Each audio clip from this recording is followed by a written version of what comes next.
So hello everyone, welcome to my channel study for you. So guys, आज की इस video में हम लोग देखने वाले हैं जो आपका रेलवे एएलपी की जो न्यू वैकेंसी आई है उसके लिए प्रीवियस ईयर में जितने भी प्रश्न पूछे गए हैं उन सभी प्रश्नों को जो है इस वीडियो में डिस्कस करने वाले हैं। तो जो भी कैंडिडेट्स इस बार रेलवे एएलपी का फॉर्म भरने वाले हैं तो आप एक बार इस वीडियो को जो है ज़रूर देखिएगा ताकि एक आपको आइडिया हो जाए कि रेलवे एएलपी के एग्ज़ाम में जो है किस प्रकार के प्रश्न जो है वो पूछे जाते हैं। तो वीडियो को जो है लास्ट तक जरूर देखिएगा। और आपसे रिक्वेस्ट करता हूं, अभी तक आपने मेरे चैनल को अगर सब्सक्राइब नहीं किया है तो रेलवे एएलपी एग्ज़ाम से रिलेटेड पर्पल की अपडेट के लिए जो है चैनल को सब्सक्राइब ज़रूर कर दीजिएगा। और बगल में ही आपको एक बेल आइकन यानी घंटे का निशान भी दिख रहा होगा, तो आप उसे भी जो है ज़रूर प्रेस कर दीजिएगा। तो चलिए वीडियो को स्टार्ट करते हैं। तो आपका पहला क्वेश्चन आया था कि ऐसी कौन सी धातु है जिसे चाकू से जो है आसानी से काटा जा सकता है। तो देखिए, सोडियम एक ऐसी धातु है जिसे चाकू से जो वो काटा जा सकता है, तो सोडियम आपका यहाँ पे करेक्ट आंसर होगा। नेक्स्ट क्वेश्चन आपका यहाँ पर आता है कि दर्पण की फोकस दूरी ज्ञात करने का जो है फॉर्मूला यानी सूत्र जो है ये क्या होता है। तो देखिए, दर्पण की फोकस दूरी ज्ञात करने का जो सूत्र होता है ना, ये आपका 1/f = 1/v + 1/u होता है, जहाँ पे f जो होता है ना ये आपका फोकस दूरी होता है। वहीं अगर v की बात कर ले तो देखिए, ये जो आपका v होता है ना ये आपका प्रतिबिंब दूरी होता है, और u की बात कर ले तो u जो होता है ये आपका बिंब दूरी होता है। तो ये तो हो गया आपका दर्पण के फोकस दूरी के सूत्र। वहीं अगर आपसे लेंस के फोकस दूरी का सूत्र अगर आपसे पूछ लिया जाए तो देखिए, लेंस के फोकस दूरी का जो सूत्र होता है ना वो आपका 1/f = 1/v - 1/u होता है। तो ये फैक्ट भी आपको ध्यान में रखना है। नेक्स्ट क्वेश्चन आपका यहाँ पर आता है कि काउ फॉक्स की जो खोज है ना ये किसने की थी। तो देखिए, काउ फॉक्स की जो खोज है ना ये एडवर्ड जेनर के द्वारा जो वो किया गया था, तो एडवर्ड जेनर आपका करेक्ट आंसर होगा। नेक्स्ट क्वेश्चन आपका यहाँ पर आता है कि ट्रांसफार्मर जो है ये क्या कार्य करता है। तो देखिए, ट्रांसफार्मर की बात कर ले तो ये जो आपका वोल्टता परिवर्तन का कार्य जो वो करता है, तो वोल्टता परिवर्तन आपका करेक्ट आंसर होगा। और देखिए, एग्जाम में यहाँ से एक प्रश्न पूछा जाता है कि ट्रांसफार्मर जो है ना ये किस सिद्धांत पर जो वो काम करता है। तो देखिए, ट्रांसफार्मर की बात कर ले तो ये जो आपका विद्युत चुंबकीय प्रेरण के सिद्धांत जिसे आपका फैराडे का सिद्धांत भी कहा जाता है, तो इस सिद्धांत पर जो आपका ट्रांसफार्मर जो वो कार्य करता है, तो ये फैक्ट भी आपको ध्यान में रखना है। नेक्स्ट क्वेश्चन आपका यहाँ पर आता है कि टॉर्च में कौन सा दर्पण जो ये प्रयुक्त होता है। तो देखिए, टॉर्च या फिर हेडलाइट में जो है ये आपका अवतल दर्पण यानी कनकेव मिरर का जो प्रयोग है वो किया जाता है, तो कनकेव मिरर यानी अवतल दर्पण आपका करेक्ट आंसर होगा। नेक्स्ट क्वेश्चन आपका यहाँ पर आता है कि प्रतिरोध की जो है इकाई जो वो पूछा गया था। तो देखिए, रेजिस्टेंस का जो इकाई होता है ना ये आपका ओम होता है, तो ओम आपका करेक्ट आंसर होगा। वहीं आपसे धारा का ऐसा यूनिट अगर आपसे पूछा जाए तो देखिए, धारा का जो इकाई होता है ना ये आपका एम्पियर होता है, तो ये फैक्ट भी आपको ध्यान में रखना है। नेक्स्ट क्वेश्चन आपका यहाँ पर आता है कि 1 kWh यानी 1 किलोवाट आवर का जो मान है ना ये कितना यूनिट होता है। तो देखिए, 1 किलोवाट आवर का जो मान है ना ये आपका 1 यूनिट होता है। नेक्स्ट आपका यहाँ पर आया था कि इंसुलिन हार्मोन की जो खोज है ये किसने की थी। तो देखिए, इंसुलिन हार्मोन की जो खोज है ना ये बेटिंग और बेस्ट के द्वारा जो वो किया गया था, तो बेटिंग और बेस्ट आपका करेक्ट आंसर होगा। नेक्स्ट आपका यहाँ पर क्वेश्चन आया था कि हड्डियों और मांसपेशियों को जोड़ने का काम जो ये कौन करता है। तो देखिए, हड्डियों और मांसपेशियों को जोड़ने का जो कार्य है ना ये टेंडन के द्वारा जो वो किया जाता है, तो टेंडन आपका करेक्ट आंसर होगा। यहीं पर अगर आपसे क्वेश्चन पूछ ले कि हड्डी और हड्डियों को जोड़ने का जो कार्य है ये कौन करता है, तो देखिए, हड्डियों और हड्डियों को जोड़ने का जो कार्य है ना ये लिगामेंट के द्वारा जो वो किया जाता है, तो ये फैक्ट भी आप ध्यान में रखिएगा। नेक्स्ट आपका यहाँ पर क्वेश्चन आया था कि विटामिन ई का जो है केमिकल नाम यानी रासायनिक नाम जो वो पूछा गया था। तो देखिए, विटामिन ई का जो रासायनिक नाम होता है ना ये आपका टेकोफेरोल होता है, तो टेकोफेरोल आपका करेक्ट आंसर होगा। नेक्स्ट आपका यहाँ पर आया था कि विटामिन B12 में जो है कौन सा एलिमेंट यानी तत्व जो ये पाया जाता है। तो देखिए, विटामिन B12 में जो है ये आपका कोबाल्ट नामक तत्व जो वो होता है, तो कोबाल्ट आपका करेक्ट आंसर होगा। और देखिए, विटामिन B12 की कमी से ही जो है ये आपका एनीमिया जो रोग होता है ना ये आपके विटामिन B12 की कमी के कारण ही होता है। नेक्स्ट आपका यहाँ पर आया था कि सोना यानी आपका जो है ना ये किस विलयन में घुल जाता है। तो देखिए सोना की बात कर ले तो ये जो आपका एक्वा रेजिया जो है उसमें जो वो घुल जाता है, और एक्वा रेजिया जो ये आपका किसका मिश्रण होता है, तो ये आपका 3HCl और एक HNO3 का जो ये मिश्रण होता है। तो ये पॉइंट भी आप ध्यान में रखिएगा। नेक्स्ट आपका यहाँ पर आया था कि प्रोटीन का जो पाचन है ना ये किसके द्वारा होता है। तो देखिए प्रोटीन का जो पाचन है ना ये आपके ट्रिप्सिन और पेप्सिन एंजाइम के द्वारा जो वो होता है। तो ट्रिप्सिन और पेप्सिन आपका करेक्ट आंसर होगा। नेक्स्ट आपका यहाँ पर आया था कि जीएसटी जो है ये किस तरह का कर है। तो देखिए जीएसटी की बात कर ले तो ये जो आपका इनडायरेक्ट टैक्स यानी अप्रत्यक्ष कर है। तो अप्रत्यक्ष कर आपका करेक्ट आंसर होगा। इसके अलावा एग्जाम में यहाँ से एक प्रश्न पूछा जाता है कि जीएसटी बिल को पारित करने के लिए जो है हमारे संविधान में कौन सा संवैधानिक संशोधन जो वो किया गया था। तो देखिए मैं आपको बता दूं कि जीएसटी बिल को पारित करने के लिए जो है 101वां संविधान संशोधन जो वो किया गया था। तो ये फैक्ट भी आप ध्यान में रखिएगा। वहीं अगर आपसे एग्जाम में पूछ ले कि भारत में जीएसटी जो है ये कब लागू किया गया था, तो देखिए भारत में जो जीएसटी है ना ये आपका 1 जुलाई 2017 को जो वो लागू किया गया था। नेक्स्ट क्वेश्चन आपका यहाँ पर है कि एग्जाम वॉरियर पुस्तक के लेखक कौन है। तो देखिए एग्जाम वॉरियर जो पुस्तक है ना ये नरेंद्र मोदी के द्वारा जो वो लिखा गया है। तो नरेंद्र मोदी आपका करेक्ट आंसर होगा। नेक्स्ट आपका यहाँ पर आया था कि बर्फ का कितना हिस्सा जो है ये पानी के बाहर रहता है। तो देखिए बर्फ का जो है 1/10 हिस्सा जो है ये आपका पानी के बाहर रहता है। तो 1/10 आपका करेक्ट आंसर होगा। नेक्स्ट आपका यहाँ पर आता है कि हीमोफीलिया जो रोग है ना इसका रोगवाहक जो है ये कौन है। तो देखिए हीमोफीलिया रोग का जो रोगवाहक होता है ना ये एक आपका जेनेटिक यानी आनुवांशिक बीमारी है जो औरतों के द्वारा जो है ये आपका फैलता है।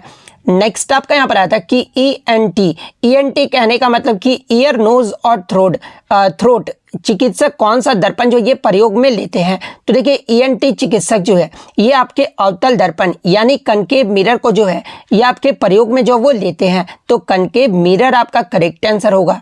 नेक्स्ट आपका यहाँ पर आया था कि केरोसिन के तेल में कौन सी धातु को जो वो रखा जाता है। तो देखिए केरोसिन के तेल में जो है ये सोडियम धातु को जो वो रखा जाता है।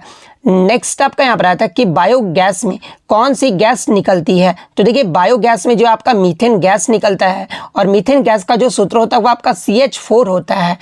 नेक्स्ट आपका यहाँ पर आता है कि हेलीकॉप्टर का जो आविष्कार है ना ये किसने किया था। तो देखिए हेलीकॉप्टर का जो आविष्कार है ना ये इगोर सिकोरस्की और पॉल कोर्नू के द्वारा जो वो किया गया था। तो इगोर सिकोरस्की और पॉल कोर्नू आपका करेक्ट आंसर होगा। नेक्स्ट आपका यहाँ पर आता है कि विटामिन डी से होने वाली कमजोरी क्या है। तो देखिए विटामिन डी की कमी से जो है आपका रिकेट्स रोग होता है और रिकेट्स में जो है ये आपका हड्डियां जो वो कमजोर हो जाती है। तो रिकेट्स आपका करेक्ट आंसर होगा। नेक्स्ट आपका यहाँ पर आया था कि कृत्रिम वर्षा में प्रयुक्त रसायन कौन सा है। तो देखिए कृत्रिम वर्षा में जो आपका रसायन का प्रयोग किया जाता है ये आपका सिल्वर आयोडाइड का प्रयोग जो वो किया जाता है और सिल्वर आयोडाइड का जो सूत्र होता है ना ये आपका AgI होता है। तो ये फैक्ट भी आप ध्यान में रखिएगा। नेक्स्ट आपका यहाँ पर आता है कि रक्त कैंसर को जो है ये क्या कहते हैं। तो देखिए रक्त कैंसर को जो ये आपका ल्यूकेमिया जो वो कहा जाता है। नेक्स्ट आपका यहाँ पर आता है कि RBC यानी रेड ब्लड सेल्स जिसे आप हिंदी में जो है आप लाल रक्त कणिकाएं जो है वो कहते हैं। तो RBC का जो जीवन काल है ना ये कितना होता है। तो देखिए RBC का जो जीवन काल है ना ये आपका 120 दिनों का होता है। तो 120 दिन आपका करेक्ट आंसर होगा। नेक्स्ट आपका यहाँ पर क्वेश्चन आया था कि काली खांसी जो है ये किसके कारण होती है। तो देखिए अगर काली खांसी की बात कर लें तो ये आपका बोडोटेला पर्ट्यूशिया नामक बैक्टीरिया जो कि आपका एक जीवाणु होता है। तो इस जीवाणु के कारण जो आपका काली खांसी जो ये होता है। तो ये वाला आपका करेक्ट आंसर होगा। नेक्स्ट क्वेश्चन आपका यहाँ पर आता है कि ब्लीचिंग पाउडर और जल के मिश्रण से उत्पन्न गैस कौन सी होती है। तो देखिए ब्लीचिंग पाउडर का आप सबसे पहले सूत्र जान लीजिए कि क्या होता है। तो देखिए ब्लीचिंग पाउडर का जो सूत्र होता है ना ये आपका CaOCl2 होता है और CaOCl2 में जब आप वाटर का मिश्रण करते हैं ना तो इस पे जो आपका गैस जो आपका उत्पन्न होता है ना ये आपका क्लोरीन गैस जो वो उत्पन्न होता है। तो क्लोरीन गैस आपका करेक्ट आंसर होगा। नेक्स्ट क्वेश्चन आपका यहाँ पर आया था कि फ्यूज तार ये जो आपका किस क्रम में लगाई जाती है। तो देखिए अगर फ्यूज तार की बात कर ले तो ये जो आपका सीरीज में यानी श्रेणी क्रम में जो है ये लगाया जाता है। नेक्स्ट आपका यहाँ पर आता है कि जीएसटी जो है सर्वप्रथम कौन से देश में जो ये लागू हुआ था। तो देखिए जीएसटी जो है सबसे पहले ये आपका फ्रांस देश में जो है ये लागू हुआ था, तो फ्रांस आपका करेक्ट आंसर होगा। और भारत में सबसे पहला जीएसटी लागू करने वाला पहला राज्य कौन सा था, तो ये आपका असम राज्य था। नेक्स्ट क्वेश्चन आपका यहाँ पर आया था कि दादा साहेब फाल्के पुरस्कार ये जो है किस क्षेत्र में दिया जाता है। तो देखिए दादा साहेब फाल्के पुरस्कार जो है ये आपका फिल्म के क्षेत्र में जो है वो दिया जाता है, तो फिल्म आपका करेक्ट आंसर होगा। नेक्स्ट आपका यहाँ पर आता है कि 28 डिग्री सेंटीग्रेड को जो है केल्विन में बदलना था। तो देखिए 28 डिग्री सेंटीग्रेड को केल्विन में कैसे बदल सकते हैं, तो केल्विन के लिए आपको 273 जो वो प्लस कर देना होता है। तो 273 अगर आप प्लस करोगे 28 में तो 301 केल्विन आपका करेक्ट आंसर होगा। वहीं अगर आपसे एग्जाम में पूछा जाए कि आपको जो है केल्विन से सेंटीग्रेड में कैसे कन्वर्ट किया जाता है, तो आपको जो है सिंपल -273 जो वो कर देना होगा। नेक्स्ट क्वेश्चन आपका यहाँ पर था कि जिप्सम का जो है रासायनिक सूत्र पूछा गया था। तो देखिए जिप्सम का जो रासायनिक सूत्र होता है ना ये आपका CaSO4.2H2O होता है। और वहीं अगर आपसे प्लास्टर ऑफ पेरिस का अगर आपसे पूछ ले तो देखिए POP का जो आपका रासायनिक सूत्र होता है ना ये आपका CaSO4.5H2O होता है, तो ये फैक्ट भी आप ध्यान में रखिएगा।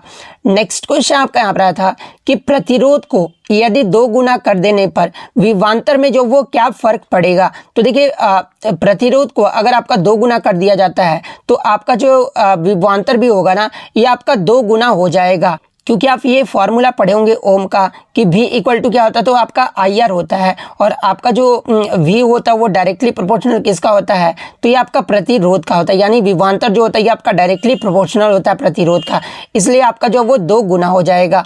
नेक्स्ट क्वेश्चन आपका यहाँ पर आता है कि अम्ल राज्य में HCl और HNO3 का जो अनुपात है वो क्या होगा। तो देखिए अम्ल राज्य में HCl जो होता है ये आपका 1 होता है और HNO3 जो होता है ना ये आपका 3 होता है, तो 1:3 हो जाएगा। तो 1:3 आपका करेक्ट आंसर होगा। नेक्स्ट क्वेश्चन आपका यहाँ पर आता है कि ऊतक यानी टिश्यू जो होते हैं ना ये किससे बनते हैं। तो देखिए टिश्यू की बात कर ले तो ये जो आपके सेल्स यानी कोशिका से जो ये बनते हैं। नेक्स्ट आपका क्वेश्चन आया था कि यकृत में कौन सी विटामिन उपस्थित होती है। तो देखिए यकृत कहने का मतलब कि लीवर में जो है आपके विटामिन ए जो है आपके प्रेजेंट जो वो रहते हैं, तो विटामिन ए आपका करेक्ट आंसर होगा। नेक्स्ट आपका यहाँ पर आता है कि अर्ध वायर कौन से रंग का होता है। तो देखिए अर्थ वायर की बात कर ले तो ये जो आपका हरे रंग का होता है, तो हरा रंग आपका करेक्ट आंसर होगा। नेक्स्ट आपका यहाँ पर आता है कि डीएनए की जो खोज है ये किसने की थी। तो देखिए डीएनए की जो खोज है ना ये आपके वाटसन और क्रिक के द्वारा जो वो किया गया था, तो वाटसन और क्रिक आपका करेक्ट आंसर होगा। वहीं अगर आपसे डीएनए का फुल फॉर्म अगर एग्जाम में पूछा जाए तो इसका जो फुल फॉर्म होता है ना ये आपका डीऑक्सीराइबोन्यूक्लिक एसिड होता है।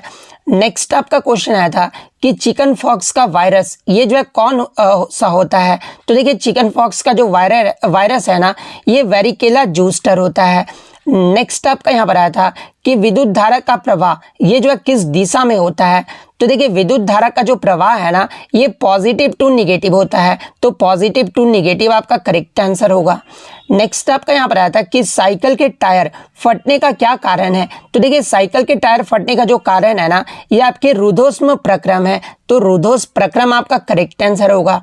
नेक्स्ट आपका यहाँ पर आया था कि श्वेत फास्फोरस का जो है सूत्र पूछा गया था। तो देखिए श्वेत फास्फोरस का जो सूत्र होता है ना ये आपका P4 होता है, तो P4 आपका करेक्ट आंसर होगा।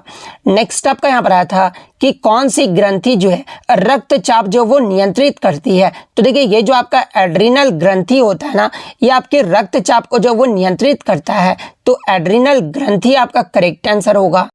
क्वेश्चन आया था कि SSB यानी सशस्त्र सीमा बल के जो है वर्तमान में महानिदेशक कौन है। तो देखिए मैं आपको बता दूं कि सितंबर 2024 से जो है आपके सशस्त्र सीमा बल के जो महानिदेशक है ना ये आपके श्री अमृत मोहन प्रसाद हैं, तो अमृत मोहन प्रसाद आपका यहाँ पे करेक्ट आंसर होगा। और देखिए इनका जो कार्यकाल रहेगा ना ये आपका सितंबर 2024 से लेकर जो है 31 अगस्त 2025 तक जो है इनका कार्यकाल जो वो निर्धारित किया गया है। इसके अलावा भारत के प्रमुख अर्धसैनिक बलों के अगर वर्तमान महानिदेशक की सूची देख ले, जैसे कि अगर आपसे सीआरपीएफ के बारे में पूछा जाए यानी केंद्रीय रिजर्व पुलिस बल के वर्तमान में महानिदेशक कौन है, तो देखिए 1 जनवरी 2024 से जो है सीआरपीएफ के जो महानिदेशक है ना, ये आपके अनीश दयाल सिंह है। तो ये पॉइंट भी आप ध्यान में रखिएगा। बीएसएफ का अगर आपसे पूछा जाए तो देखिए अगस्त 2024 से सीमा सुरक्षा बल के जो वर्तमान में महानिदेशक है ना, ये आपके दलजीत सिंह चौधरी हैं। वहीं अगर आपसे सीआईएसएफ के बारे में पूछा जाए तो देखिए केंद्रीय औद्योगिक सुरक्षा बल के जो वर्तमान में महानिदेशक है ना, ये आपके आरएस भट्टी है। तो ये सारे फैक्ट जो आपको ध्यान में रखना है। नेक्स्ट क्वेश्चन आपका यहाँ पर आता है कि गिंगी किला या फिर सेजी किला ये जो है कहाँ पर स्थित है। तो देखिए गिंगी किला की बात कर ले तो ये जो आपका विलपुरम जिले के पुडुचेरी के पास तमिलनाडु राज्य में स्थित है। तो तमिलनाडु आपका यहाँ पे करेक्ट आंसर होगा। नेक्स्ट क्वेश्चन आपका यहाँ पर आया था कि कांस फिल्म महोत्सव में सर्वश्रेष्ठ अभिनेत्री का पुरस्कार जीतने वाली पहली भारतीय जो ये कौन बनी है। तो देखिए मैं आपको बता दूं कि मई 2024 में कांस फिल्म महोत्सव में सर्वश्रेष्ठ अभिनेत्री का पुरस्कार जीतने वाली जो पहली भारतीय महिला बनी है ना, ये आपके अनसुईया सेन गुप्ता बनी है। तो अनसुईया सेन गुप्ता आपका यहाँ पे करेक्ट आंसर होगा। और इन्हें किस श्रेणी के लिए जो वो दिया गया था, तो देखिए द सेमलेश में अर्नसंट रिगार्ड श्रेणी में जो है अपने प्रदर्शन के लिए जो है इन्हें सर्वश्रेष्ठ अभिनेत्री का पुरस्कार जो वो दिया गया था। और ये पुरस्कार जीतने वाली जो है ये पहली भारतीय महिला भी जो वो बनी है। तो ये फैक्ट भी आप ध्यान में रखिएगा। इसके अलावा मैं आपको बता दूं कि कांस फिल्म महोत्सव में जो है आपके 4 प्रमुख पुरस्कार जो है वो आपके जो वो दिए गए थे। और वो 4 प्रमुख पुरस्कार किन किन को दिया गया था, तो एक तो आपके चितानंद एस नाइक को जो वो दिया गया था, अनसुईया सेन गुप्ता को दिया गया था, पायल कपाड़िया को दिया गया था, इसके अलावा संतोष शिवन को दिया गया था। और इन कैटेगरी भी देख सकते हैं कि किन कैटेगरी में जो है संतोष शिवन को दिया गया था, पायल कपाड़िया को दिया गया था, अनसुईया सेन गुप्ता को। ये सारे फैक्ट जो आपको ध्यान में रखना है।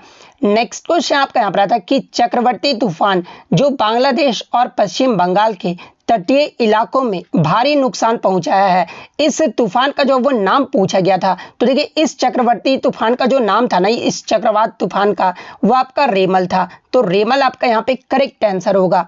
नेक्स्ट क्वेश्चन आपका यहाँ पर आता है कि विज्ञान प्रौद्योगिकी और नवाचार के क्षेत्र में राष्ट्रीय विज्ञान पुरस्कार जो है ये कितने श्रेणी में जो वो दिया जाता है। तो देखिए राष्ट्रीय विज्ञान पुरस्कार जो है ये आपके टोटल 4 श्रेणियों में जो वो दिए जाते हैं। और अगर आपसे विषय पूछ लिया जाए तो देखिए राष्ट्रीय विज्ञान पुरस्कार जो है ना, ये आपके 13 विषय में जो वो दिए जाते हैं। तो अगर आपसे विषय पूछा गया था तो 13 आपका करेक्ट आंसर होगा। अगर आपसे श्रेणी पूछा गया था तो 4 श्रेणी आपका यहाँ पे करेक्ट आंसर होगा।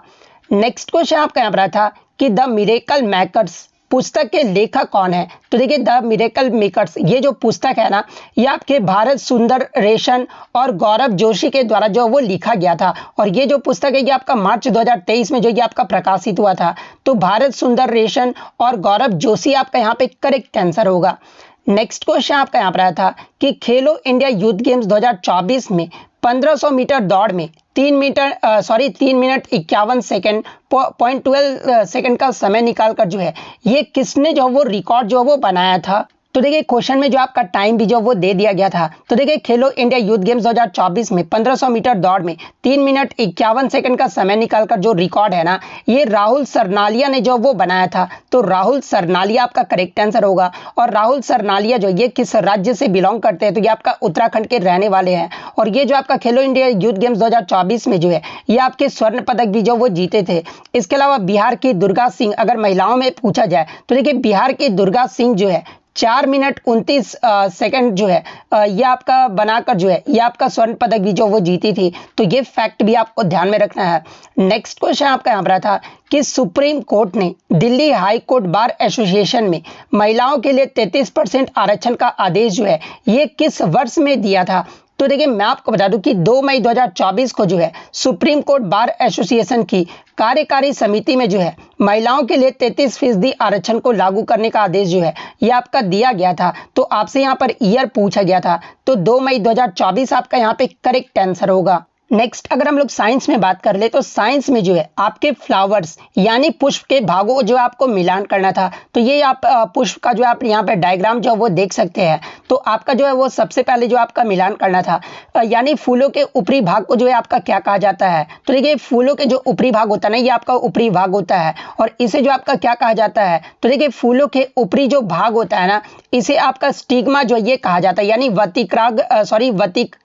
वर्तिकाग्र जो वो कहा जाता है। उसके बाद जो है ये आपका निचली जो परत होता है ना, ये आपका जो निचली परत है इसे आपका वर्तिका यानी अगर इंग्लिश में बात करें तो निचली परत को जो ये आपका स्टाइल यानी वर्तिका जो है वो कहा जाता है। और ये जो आपका अंडाशय होता है ना, ये जो आपका यहाँ पर अंडाशय दिख रहा है, ये अंडाशय, इसे जो आपका क्या कहा जाता है। तो इसे जो आपका ओवरी जो है वो कहा जाता है। तो इस प्रकार से जो आपको जो वो मिलान करना था। नेक्स्ट क्वेश्चन आपका यहाँ पर आता है कि वेयर इज एटीपी मेड यानी एटीपी का जो निर्माण है ना, ये कहाँ पर होता है। तो देखिए आपको सबसे पहले ये जान लीजिए कि एटीपी का फुल फॉर्म क्या होता है। तो देखिए एटीपी का जो फुल फॉर्म होता है ना, ये आपका एडिनोसाइन ट्राइफॉस्फेट होता है। और ये जो आपका एटीपी है ना, ये किसका जो आपका यूनिट होता है। तो ये आपका एनर्जी का जो वो आपका यूनिट होता है यानी आपका जो है एनर्जी का जो है आपका ये एटीपी जो वो आपका यूनिट होता है। और ये जो आपका एटीपी है ना, ये आपका माइटोकॉन्ड्रिया में जो वो बनता है और माइटोकॉन्ड्रिया को ही जो है ये आपका power house of the cell भी जो वो कहा जाता है। तो माइटोकॉन्ड्रिया आपका यहाँ पे करेक्ट आंसर होगा। नेक्स्ट क्वेश्चन आपका यहाँ पर था कि what is the force exerted on an object, it is mass in 10 kg and the acceleration is 2.5 metre पर सेकेंड स्क्वायर।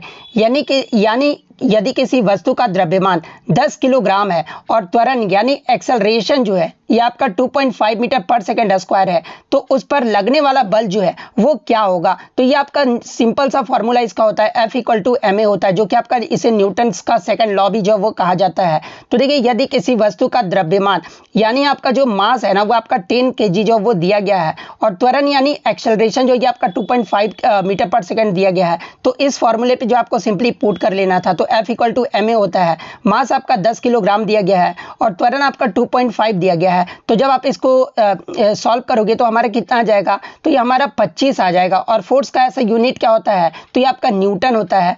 तो 25 न्यूटन आपका यहाँ पे करेक्ट आंसर होगा।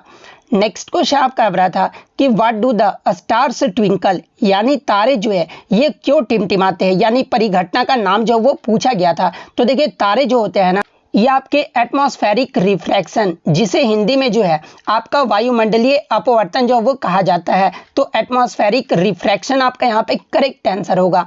नेक्स्ट क्वेश्चन आपका यहाँ पर था कि which of these not react with cold water यानी इनमें से कौन जो है ठंडे पानी के साथ अभिक्रिया जो वो नहीं करता है। जहाँ पे ऑप्शन में आपका सोडियम पोटासियम आयरन इस प्रकार से आपका जो है पेयर में जो वो दिया गया था। सेकंड ऑप्शन आपका सोडियम पोटासियम कैल्शियम दिया गया था। उसके बाद थर्ड ऑप्शन आपका एल्यूमिनियम जिंक और आयरन जो वो दिया गया था। तो देखिए जो आपका सबसे ज़्यादा मेटल जो आपका रिएक्ट, ऐसे तो मेटल जो है ये आपका H2O के साथ जो आपका रिएक्ट करता है, लेकिन जितने भी आपके जो रिएक्टिव मेटल होते हैं ना, जैसे कि आपका पोटाशियम सोडियम ये सब हो गया, ये जो आपका ठंडे पानी के साथ जो अभिक्रिया जो वो करता है। लेकिन जितने भी आपके लेस रिएक्टिव जो आपके मेटल होते हैं वो ठंडे पानी के साथ अभिक्रिया नहीं कर पाते हैं। यानी एल्यूमिनियम जिंक और आयरन जो होते हैं ना, ये आपके ठंडे पानी के साथ अभिक्रिया जो वो नहीं करता है। तो एल्यूमिनियम जिंक और आयरन आपका यहाँ पे करेक्ट आंसर होगा। नेक्स्ट क्वेश्चन आपका यहाँ पर था कि on which energy does an electric heater work यानी इलेक्ट्रिक हीटर जो है ये किस ऊर्जा पर कार्य करता है। तो देखिए इलेक्ट्रिक हीटर की बात कर लें तो ये जो आपका हीटिंग एनर्जी यानी उष्मीय ऊर्जा पर जो वो कार्य करता है। तो उष्मीय एनर्जी आपका यहाँ पे करेक्ट आंसर होगा। नेक्स्ट आपका यहाँ पर आता है कि cranial nerves and spinal nerves together constitute what यानी कपाल तंत्रिकाएं और मेरु जो तंत्रिकाएं होती है ना, ये मिलकर जो वो क्या बनाती है। तो देखिए कपाल तंत्रिकाएं और मेरु तंत्रिकाएं मिलकर जो है ये आपका पेरिफेरल नर्वस सिस्टम, जिसे शॉर्ट में आपका PNS भी जो है वो कहा जाता है, यानी पेरिफेरल नर्वस सिस्टम यानी परिधीय तंत्रिका तंत्र जो ये बनाती है। तो परिधीय तंत्रिका तंत्र आपका यहाँ पे करेक्ट आंसर होगा। नेक्स्ट क्वेश्चन आपका बता था कि एटॉमिक नंबर यानी परमाणु क्रमांक जो है ये किसके बराबर होता है। तो देखिए परमाणु क्रमांक की बात कर ले तो ये आपके प्रोटॉन के संख्या के बराबर होता है। तो ऑप्शन में आपका प्रोटॉन जो है वो दिया गया होगा। तो प्रोटॉन आपका यहाँ पे करेक्ट आंसर होगा। नेक्स्ट क्वेश्चन आपका बता था कि जेनेटिक ट्रेट यानी आनुवांशिकी लक्षण से जो है ये आपके किस प्रकार के जो वो यानी कैसे जो ये आपके आते हैं। तो देखिए आप किसी बच्चे में देखे होंगे कि किसी का बच्चे का आँख जो है ये आपका काला, हरा, भूरा इस प्रकार से होते हैं। तो ये किसके कारण होते हैं, यानी इसके लिए जो कौन रिस्पॉन्सिबल होता है, तो इसके लिए आपका डीएनए रिस्पॉन्सिबल होता है। और जेनेटिक ट्रेट यानी अनुवांशिकी जो लक्षण होते हैं ना, ये आपके कुछ फादर यानी पिता से आते हैं और कुछ आपके मदर यानी माता दोनों से आते हैं। तो फादर और मदर आपके ऑप्शन में दिया गया होगा, तो फादर और मदर आपका यहाँ पे दोनों जो है वो करेक्ट आंसर होगा। नेक्स्ट क्वेश्चन आपका यहाँ पर आता है कि विच device does not work on the magnetic effect of electric current, यानी इनमें से कौन सी डिवाइस जो है विद्युत धारा के चुंबकीय प्रभाव पर कार्य नहीं करता है। जहां पे ऑप्शन में आपका microphone, electric motor, electric generator और कंपास जो वो दिया गया था। तो देखिए माइक्रोफोन, इलेक्ट्रिक मोटर और इलेक्ट्रिक जनरेटर जो है ये आपके magnetic effect of electric current पर जो ये आपका कार्य करता है, लेकिन ये जो आपका कंपास है ना, ये आपके विद्युत धारा के चुंबकीय प्रभाव पर कार्य नहीं करता है। तो कंपास आपका यहाँ पे करेक्ट आंसर होगा। नेक्स्ट क्वेश्चन आपका यहाँ पर आया था कि जेली जो है ये क्या होता है। जहां पे ऑप्शन में आपका सॉलिड दिया गया था, सेकंड ऑप्शन में आपका लिक्विड दिया गया था, थर्ड ऑप्शन में आपका गैस दिया गया था और फोर्थ ऑप्शन जो आपका दिया गया था ना कि सॉलिड और लिक्विड का जो है वो आपका मिक्सचर होता है। तो देखिए जेली जो होता है ना, ये आपका सॉलिड प्लस लिक्विड का जो है ये आपका मिश्रण होता है। तो सॉलिड प्लस लिक्विड मिक्सचर आपका यहाँ पे करेक्ट आंसर होगा। नेक्स्ट क्वेश्चन आपका यहाँ पर आया था कि यदि पृथ्वी और सेब के बीच की दूरी x है और उनके बीच कार्य करने वाला गुरुत्वाकर्षण बल जो है वो आपका F है, तो दूरी 2x हो जाने पर जो है गुरुत्वाकर्षण बल जो है ना वो क्या होगा। तो देखिए सबसे पहले हम लोग यहाँ पर न्यूमेरिकल को जो है एक फिगर से समझते हैं। तो मान लीजिए आपका कोई एक सेब है और ये बहुत बड़ा आपका जो है पृथ्वी, तो आपका बड़ा ही होता है। तो इन दोनों, ये आपका एप्पल हो गया और ये आपका जो है पृथ्वी हो गया यानी अर्थ हो गया। तो इसके बीच की जो दूरी आपका x दिया गया है, उनके बीच कार्य करने वाला गुरुत्वाकर्षण बल जो है वो आपका F दिया गया है, यानी इन दोनों पर जो कार्य किया जा रहा है वो आपका गुरुत्वाकर्षण बल F आपका है। तो दूरी 2x हो जाने पर गुरुत्वाकर्षण बल जो है वो क्या होगा। तो देखिए जब आपका डिस्टेंस, जब आपका दूरी जब बढ़ेगा तो आपका गुरुत्वाकर्षण बल जो वो क्या होगा, तो घटेगा। तो इसका जो सिंपल सा फॉर्मूला क्या होता है, तो F इक्वल टू क्या होता है, तो आपका capital G m1 into m2 by आपका यहाँ पर जो है कैपिटल R स्क्वायर होता है, ये आपका होता है। तो जब आप डिस्टेंस यानी आपका दूरी को जो आपका 2x हो जाने पर आपका गुरुत्वाकर्षण बल पूछा गया है, तो देखिए जब आप यहाँ पर दूरी को आप अगर यहाँ पर 2x कर देंगे तो यहाँ पर क्या हो जाएगा, तो 4r स्क्वायर हो जाएगा। तो F इक्वल टू हमारा क्या आ जाएगा, तो देखिए F इक्वल टू हमारा F/4 आ जाएगा। तो ऑप्शन में आपका F/4 दिया गया होगा, तो F/4 आपका यहाँ पे करेक्ट आंसर होगा। नेक्स्ट क्वेश्चन आपका यहाँ पर आता है कि HCl जल के साथ क्रिया करके जो ये क्या देता है। तो देखिए जब आपका हाइड्रोक्लोरिक एसिड को जब आप वाटर के साथ जब रिएक्ट करवाते हैं ना, तो ये जो हमें क्या देता है, तो ये हमें हाइड्रोनियम आयन देता है। और हाइड्रोनियम आयन का सूत्र क्या होता है, तो ये आपका H3O+ होता है। तो H3O+ आपका यहाँ पे करेक्ट आंसर होगा।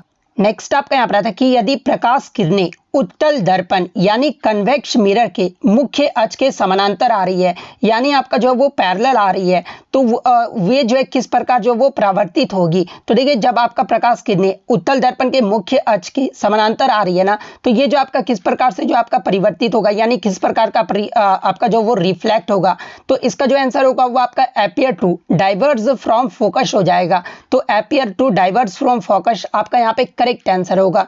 नेक्स्ट आपका यहाँ पर मैच द फॉलोइंग, ये तो मैंने आपको बता दिया। जहां पर आपका दिया गया था कि फूल का निचला मोटा भाग जो है इसे आपका वर्तिकाग्र यानी स्टिग्मा जो वो कहा जाता है। और सेकंड ऑप्शन आपका दिया गया था कि फूल का ऊपरी भाग को जो है इसे आपका अंडाशय जो वो कहा जाता है। तो ये आपका दोनों ही गलत है, क्योंकि फूल का जो निचला भाग होता है ना उसे आपका क्या कहा जाता है, यानी फूल का जो आपका निचला मोटा भाग होता है, ये भी मैंने आपको बता दिया कि फूल का जो निचला मोटा भाग होता है उसे आपका क्या कहा जाता है, तो उसे जो आपका ओवरी जो है वो कहा जाता है, यानी अंडाशय जो वो कहा जाता है। तो ये वाला तो आपका गलत हो जाएगा, क्योंकि यहाँ पे वर्तिकाग्र जो वो दिया गया है। फूल के ऊपरी भाग को अगर क्या कहा जाता है, अगर ये बात कर ले तो देखिए फूल के जो ऊपरी भाग होता है ना उसे आपका स्टिग्मा जो वो कहा जाता है। यानी अगर यानी फूल के ऊपरी भाग को जो है ये आपका स्टिग्मा कहा जाता है, और निचली जो परत होती है ना उसे जो आपका स्टाइल जो वो कहा जाता है। नेक्स्ट अगर स्टिग्मा को ही जो आपका वर्तिकाग्र जो वो कहा जाता है। नेक्स्ट क्वेश्चन आपका यहाँ पर आता है कि इनमें से कौन सी ऊर्जा जो है स्थिति में परिवर्तन करने से होती है। तो देखिए आप मान लीजिए कोई आपका यहाँ पर ऑब्जेक्ट रखा हुआ है और इसकी ऑब्जेक्ट की अगर स्थिति हम अगर ऊपर की ओर कर दे तो इसमें जो आपका कौन सा अगर आपका जो है परिवर्तन करने से कौन सा ऊर्जा आपका प्राप्त होता है, तो इसमें आपका पोटेंशियल एनर्जी जो वो प्राप्त होता है। तो पोटेंशियल एनर्जी आपका यहाँ पे करेक्ट आंसर होगा। नेक्स्ट क्वेश्चन आपका बताता है कि इनमें से किस ऊर्जा के कारण जो है परमाणु के जो कण होते हैं ना वो गति करते हैं। तो देखिए आपके काइनेटिक एनर्जी यानी गतिज ऊर्जा के कारण जो है परमाणु के जो कण होते हैं ना ये आपके गति जो वो करते हैं। तो काइनेटिक एनर्जी आपका यहाँ पे करेक्ट आंसर होगा। एक क्वेश्चन जो आपका बैलेंस इक्वेशन करना था, जहां पर आपका जो है कॉपर ऑक्साइड, उसके बाद आपका जो है नाइट्रिक एसिड, उसके बाद जो आपका उत्पाद जो यानी प्रोडक्ट जो बनेगा वो आपका कॉपर नाइट्रेट बनेगा और वाटर बनेगा। तो इसको जो आपको बैलेंस करना था, तो देखिए सिंपली आपको सिर्फ यहाँ पर 2 जो वो कर देना था। तो इस प्रकार से जिन्होंने भी बैलेंस किया होगा उनका यहाँ पे करेक्ट आंसर होगा। नेक्स्ट क्वेश्चन आपका बताता है कि कार्बन और हाइड्रोजन की अवस्था में पर्यात्मक समूह कौन सा होता है। तो देखिए कार्बन और हाइड्रोजन की अवस्था में जो पर्यात्मक जो समूह होता है ना इसे आपका समजातीय श्रृंखला यानी होमोलिजियस सीरीज जो वो कहा जाता है। होमोलिजियस सीरीज आपका यहाँ पे करेक्ट आंसर होगा। अब हम लोग बात कर ले कि आपका समजातीय श्रृंखला होता क्या है। तो देखिए कार्बन और हाइड्रोजन यौगिकों के ऐसे समूह जिनके सभी सदस्यों का एक समान सूत्र होता है और जिनमें लगातार 2 सदस्यों के बीच जो है केवल एक CH2 समूह का अंतर होता है, इसे जो आपका होमोलिजियस सीरीज जो वो कहा जाता है। अगर होमोलिजियस सीरीज के अगर उदाहरण देख ले तो देखिए मीथेन, एथेन, इसके अलावा प्रोपेन, ये सभी जो होते हैं ना ये आपके समजातीय श्रृंखला के उदाहरण होते हैं। तो ये फैक्ट भी आपको ध्यान में रखना। पहला क्वेश्चन आया था कि साल 2015 में नीति आयोग का थीम जो ये क्या रहा था।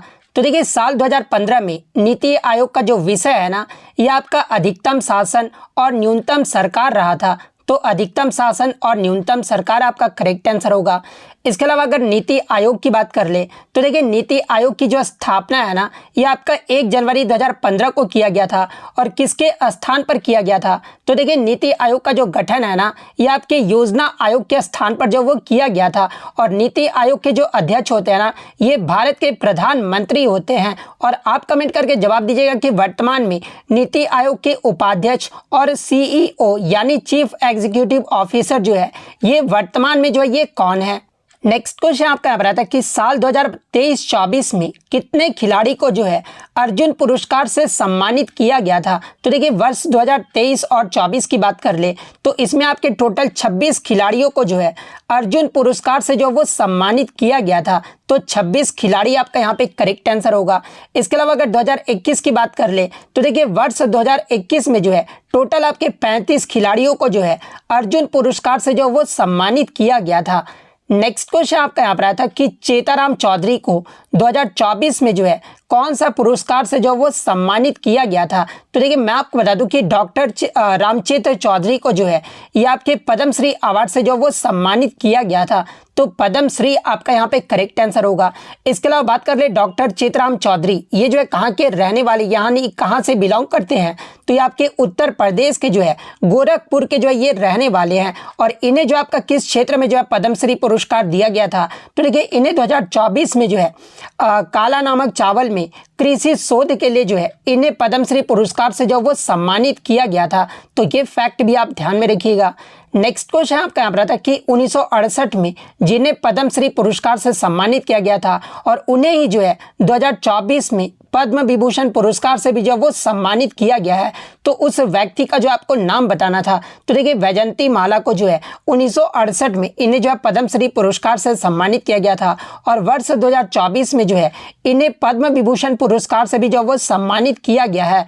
तो वैजंती माला आपका करेक्ट आंसर होगा। नेक्स्ट अगर हम लोग साइंस की बात कर ले तो साइंस में जो है आपका फॉर्मूला ऑफ एल्कीन यानी एल्कीन का जो आपका से सूत्र जो वो पूछा गया था। तो देखिए एल्कीन का जो सूत्र होता है ना ये आपका CnH2n होता है। तो CnH2n आपका यहाँ पे करेक्ट आंसर होगा। तो ये तो हो गया आपका एल्कीन का। अगर आपसे एल्केन का पूछ ले तो देखिए एल्केन का जो सूत्र होता है ना ये आपका CnH2n+2 होता है। वहीं अगर आपसे एल्काइन का पूछ ले तो देखिए एल्काइन का जो सूत्र होता है ना ये आपका CnH2n-2 होता है। तो ये फैक्ट भी आपको ध्यान में रखना है। नेक्स्ट क्वेश्चन आपका यहाँ पर आया था कि यदि 10 मीटर लंबे तार का रेजिस्टेंस यानी प्रतिरोध जो है ये आपका कैपिटल आर है, तो 5 मीटर तार का जो प्रतिरोध होगा ना यानी रेजिस्टेंस जो होगा ये कितना होगा। तो देखिए सिंपल सा आपको फॉर्मूला पता होना चाहिए कि रेजिस्टेंस यानी प्रतिरोध का फॉर्मूला क्या होता है। तो देखिए आर इक्वल टू क्या होता है, तो रो एल बाई ए होता है, और ये जो आपका रो है ये आपका क्या है, तो रो ये आपका प्रतिरोधकता होता है, एल जो होता है ये आपका लेंथ ऑफ द वायर होता है, और ए जो होता है ना ये आपका क्रॉस सेक्शन एरिया होता है। तो यदि 10 मीटर लंबे तार का प्रतिरोध आर है यानी आपका जो रेजिस्टेंस जो डिपेंड करता है ये आपका लेंथ पर भी डिपेंड करता है, और ये आपका प्रतिरोधकता पर भी जो वो आपका डिपेंड करता है। और पूछा गया था ये 5 मीटर तार का जो प्रतिरोध होगा ना ये आपका कितना होगा। तो आप इस फॉर्मूले से सिंपल ये अनुमान लगा सकते थे कि आपका R equal to rho L by A होता है। तो R आपका डायरेक्टली प्रोपोर्शनल किसका होता है, तो ये आपका लेंथ का होता है। तो जब 10 मीटर लंबे तार का प्रतिरोध R होगा तो आपका ये 5 मीटर तार का प्रतिरोध पूछा जा रहा है, तो यहाँ पर आपका हाफ कर दिया जा रहा है। तो R इक्वल टू आपका 5 मीटर तार का प्रतिरोध कितना हो जाएगा, तो ये आपका R/2 हो जाएगा। ये ऑप्शन में अगर R/2 दिया होगा तो R/2 आपका करेक्ट आंसर होगा। अगर ऑप्शन में आपका R/2 नहीं दिया गया होगा, 0.5 आपका दिया गया होगा, तो फिर आपका 0.5 आपका यहाँ पे करेक्ट आंसर होगा। नेक्स्ट क्वेश्चन आपका यहाँ पर आता है कि एक वस्तु को अवतल दर्पण यानी कनकेव मिरर से 20 सेंटीमीटर की दूरी पर रखा गया है, और छवि जो है ना यानी आपका जो इमेज बनता है ये आपका सेंटर ऑफ कर्वेचर यानी आपका वक्रता केंद्र पर बढ़ता है। तो आपसे जो है मैग्निफिकेशन का वैल्यू यानी आवर्धन का मान जो वो पूछा गया था। तो सपोज कीजिए कि आपका ये आपका एक कनकेव मिरर, इस प्रकार से आपका कनकेव मिरर होता है, ठीक है, और ये बीच में आपका क्या होता है, तो पोल होता है, और एक अवतल दर्पण से 20 सेंटीमीटर की दूरी पर आपका जो एक ऑब्जेक्ट रखा गया है। तो मान लीजिए आपका यहाँ पर ये 20 सेंटीमीटर है और यहाँ पर आपका जो है वो ऑब्जेक्ट जो है वो रखा गया है, ठीक है, और छवि जो है ये आपका वक्रता केंद्र पर बनता है। तो देखिए आपको यहाँ पर ये पता होना चाहिए कि कनकेव मिरर में आपका जो छवि है ये सेंटर ऑफ कर्वेचर पर कब बनता है, तो जो देखिए जब वस्तु आपका सेंटर ऑफ कर्वेचर पर रखा जाता है तभी जो आपका जो प्रतिबिंब है ना ये आपका सेंटर ऑफ कर्वेचर पर बनता है, यानी यहाँ पर आपका ना छोटा होगा ना बड़ा होगा, यानी आपका समान आकार का होगा। तो इसमें जो आपका आवर्धन का जो मान होगा ना यानी मैग्निफिकेशन का जो वैल्यू होगा ना वो आपका -1 होगा। तो m इक्वल टू -1, जिन्होंने भी ऑप्शन पे टिक किया होगा उनका यहाँ पे करेक्ट आंसर होगा। नेक्स्ट क्वेश्चन आपका यहाँ पर आता है कि जब स्लैक्ड लाइम यानी बुझे चूने को जो है क्लोरीन के साथ अभिक्रिया कराई जाती है तो आपका प्रोडक्ट जो है यानी उत्पाद जो है ये क्या बनेगा। तो देखिए बुझे हुए चूने को हम लोग क्या कहते हैं, तो देखिए बुझे हुए चूने को ही जो है हम लोग आपका कैल्शियम हाइड्रोक्साइड जो वो कहते हैं, और कैल्शियम हाइड्रोक्साइड का सूत्र क्या होता है, तो ये आपका CaOH2 का होल ट्वाइस होता है, और जब हम लोग इससे क्लोरीन से जब हम लोग रिएक्ट कराएंगे तो हमारा जो प्रोडक्ट बनता है ना वो क्या बनता है, तो CaOCl2 बनता है, यानी इसे ही हम लोग क्या कहते हैं, तो कैल्शियम ऑक्सीक्लोराइड कहते हैं। और CaOCl2 का ये किसका फॉर्मूला होता है, तो ये आपका ब्लीचिंग पाउडर यानी विरंजक चूर्ण जो है ये आपका इसका जो वो फॉर्मूला होता है। तो देखिए जब बुझे हुए चूने को क्लोरीन के साथ अभिक्रिया कराया जाता है तो हमें जो प्रोडक्ट मिलता है ना वो ब्लीचिंग पाउडर मिलता है। तो ब्लीचिंग पाउडर आपका यहाँ पे करेक्ट आंसर होगा। नेक्स्ट क्वेश्चन आपका यहाँ पर आता है कि बैरियम क्लोराइड और एल्यूमिनियम सल्फेट का आपका रिएक्शन कराया गया था, और इसमें पूछा गया था 4 ऑप्शन आपका दे दिया गया था इस प्रकार से, और इसमें पूछा गया था कि कौन सा आपका जो रिएक्शन है ना वो आपका बैलेंस्ड केमिकल इक्वेशन है। तो देखिए सबसे पहले अगर हम लोग ऑप्शन 2 की ओर देख ले तो यहाँ पर आपका बेरियम में जो आपका 1 है, तो यहाँ आपका बैरियम इधर आपका 1 है, इधर भी आपका बैरियम 1 है, लेकिन हम लोग जब सल्फेट को देखेंगे तो यहाँ पर सल्फेट जो आपका 3 है, और इधर जब सल्फेट को देखेंगे तो यहाँ पर 1 ही है। तो ये हमारा बैलेंस्ड इक्वेशन नहीं है, यानी ऑप्शन 2 तो आपका गलत हो जाएगा। जब हम लोग ऑप्शन 1 की ओर देखें तो देखिए इसमें आपका बैरियम में जो है कितना है, तो बैरियम में आपका 3 है, और इधर बैरियम में भी आपका 3 है, तो ये तो आपका सही दिया गया है। उसके बाद हम लोग अगर सल्फेट को देख ले तो सल्फेट में जो आपका 3 इधर है, और इधर भी आपका 3 सल्फेट है, आप यहाँ पे देख सकते हैं 3SO4 आपका दिया गया है, तो ये भी आपका सही है। और एल्यूमिनियम भी आप यहाँ पे देख सकते हैं Al आपका यानी Al2 यानी 2 एल्यूमिनियम इधर है, और इधर भी आपका 2Al है, यानी ऑप्शन 1 जो था ना ये आपका बैलेंस्ड केमिकल इक्वेशन था। तो इस ऑप्शन में जिन्होंने भी चूज किया होगा उनका यहाँ पे करेक्ट आंसर होगा। नेक्स्ट क्वेश्चन आपका यहाँ पर आता है कि which hormone is found in greater concentration in fruits and flowers, यानी फलों और फूलों में जो है कौन सा हार्मोन जो है अधिक मात्रा में जो वो पाया जाता है। तो देखिए मैं आपको बता दूं कि फलों और फूलों में जो है ये आपका जो साइटोकाइनिन जो हार्मोन होता है ना, ये आपका सबसे ज़्यादा मात्रा में जो है ये आपका पाया जाता है। तो साइटोकाइनिन हार्मोन आपका यहाँ पे करेक्ट आंसर होगा। नेक्स्ट क्वेश्चन आपका यहाँ पर था कि मोटर के प्रति सेकंड कार्य करने की दर को जो है ये क्या बोलते हैं। तो देखिए मोटर कह लीजिए या फिर कार्य करने की दर को ही जो है ये आपका क्या कहा जाता है, तो इसे जो आपका पावर, यानी हिंदी में इसे जो है शक्ति जो है वो कहा जाता है। तो पावर आपका यहाँ पे करेक्ट आंसर होगा।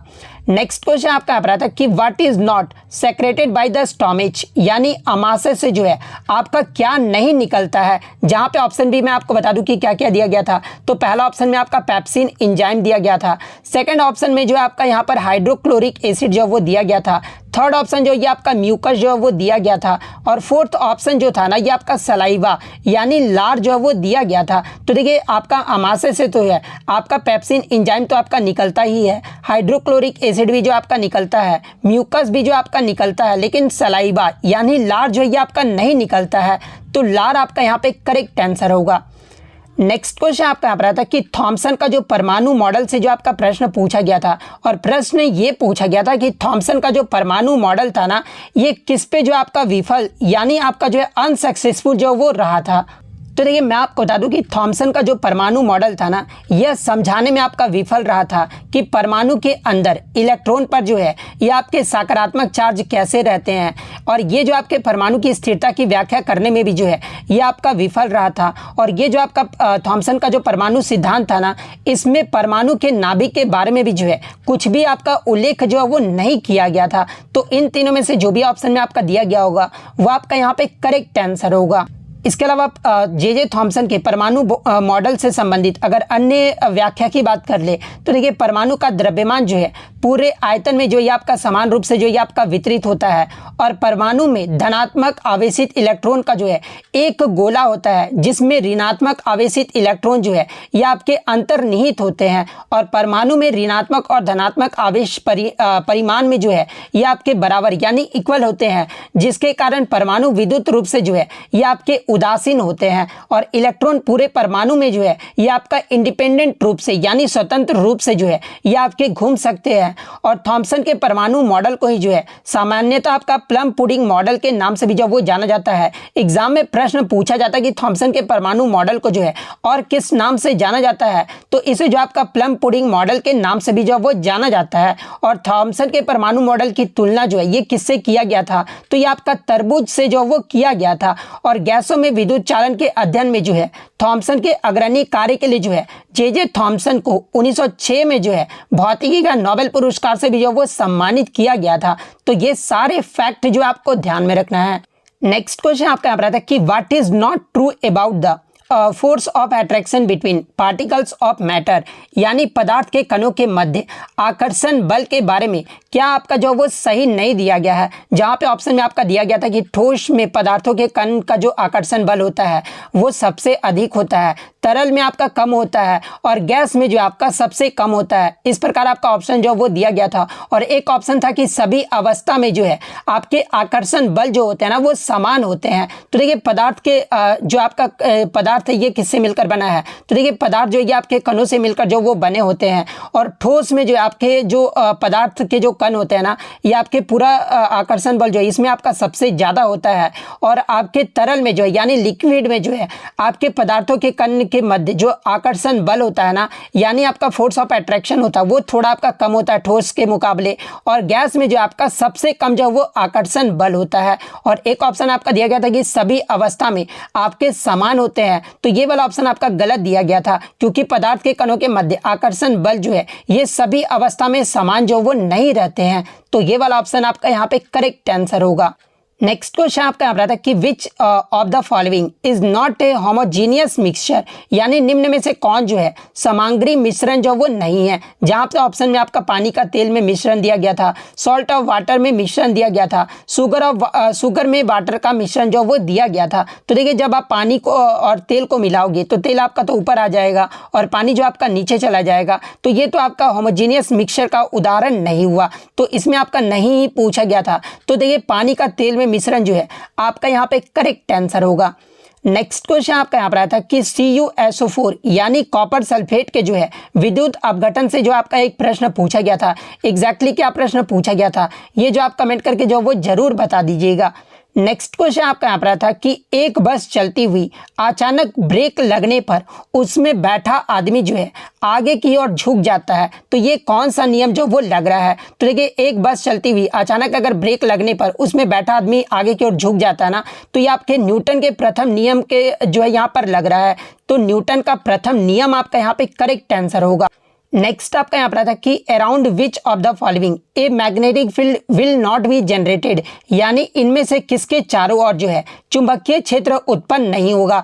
ऑप्शन में आपका जनरेटर, हीटर और मोटर जो वो दिया गया था। तो देखिए आपके हीटर में जो है चारों ओर चुंबकीय क्षेत्र जो वो उत्पन्न नहीं होगा, तो हीटर आपका यहाँ पे करेक्ट आंसर होगा। नेक्स्ट क्वेश्चन आपका यहाँ पर था कि what will happen if a body is falling in free state, यानी एक पिंड जो है मुक्त अवस्था में गिर रहा है, तो इसमें जो आपका क्या होगा। तो देखिए मान लीजिए आपका कोई आपका एक ऑब्जेक्ट है, ठीक है, मान लीजिए आपका कोई एक ऑब्जेक्ट है, उसको हम लोग ऊपर से अगर नीचे की ओर गिराते हैं तो आपका मास यानी जो द्रव्यमान होगा वो तो आपका समान ही रहेगा। मान लीजिए आपका ऊपर में 60 kg है, अगर आप नीचे भी जाओगे तो कितना होगा 60 kg ही होगा ना, तो मास यानी द्रव्यमान तो आपका सेम रहेगा, लेकिन वेलोसिटी जो है ना वो आपका बढ़ जाएगा, क्योंकि आप ऊपर से जब नीचे की ओर किसी वस्तु को गिराओगे तो आपका वेलोसिटी यानी वेग जो है ना वो बढ़ेगा। तो ऑप्शन में आपका दिया गया था द्रव्यमान समान रहेगा और वेग जो है वो बढ़ेगा, तो आपका द्रव्यमान समान रहेगा और वेग यानी वेलोसिटी जो वो बढ़ेगा, तो ये वाला ऑप्शन जो आपका यहाँ पे करेक्ट आंसर होगा। नेक्स्ट क्वेश्चन आपका यहाँ पर था कि सरीसृप यानी रेप्टाइल का जो लिंग है ना ये किस पर जो वो डिपेंड यानी निर्भर करता है। तो देखिए जो जितने भी रिप्टाइल्स यानी सरीसृप होते हैं ना उनका जो लिंग है ना ये आपका टेम्परेचर यानी तापमान पर जो वो आपका डिपेंड करता है, तो टेम्परेचर आपका यहाँ पे करेक्ट आंसर होगा। नेक्स्ट क्वेश्चन आपका यहाँ पर था कि एक आपका श्रम विभाजन यानी लेबर डिवीजन से जो वो प्रश्न पूछा गया था, और प्रश्न ये पूछा गया था कि लेबर डिवीजन यानी श्रम विभाजन जो है ना ये कौन से जीवों में होता है। तो देखिए श्रम विभाजन की बात कर ले तो ये जो आपके मल्टी सेलुलर यानी जिसे हिंदी में जो है आपके बहुकोशिकीय जीव जो वो कहा जाता है, तो देखिए मल्टी सेलुलर ऑर्गेनिज्म में जो है ये आपका लेबर डिवीजन होता है, तो मल्टी सेलुलर ऑर्गेनिज्म आपका करेक्ट आंसर होगा।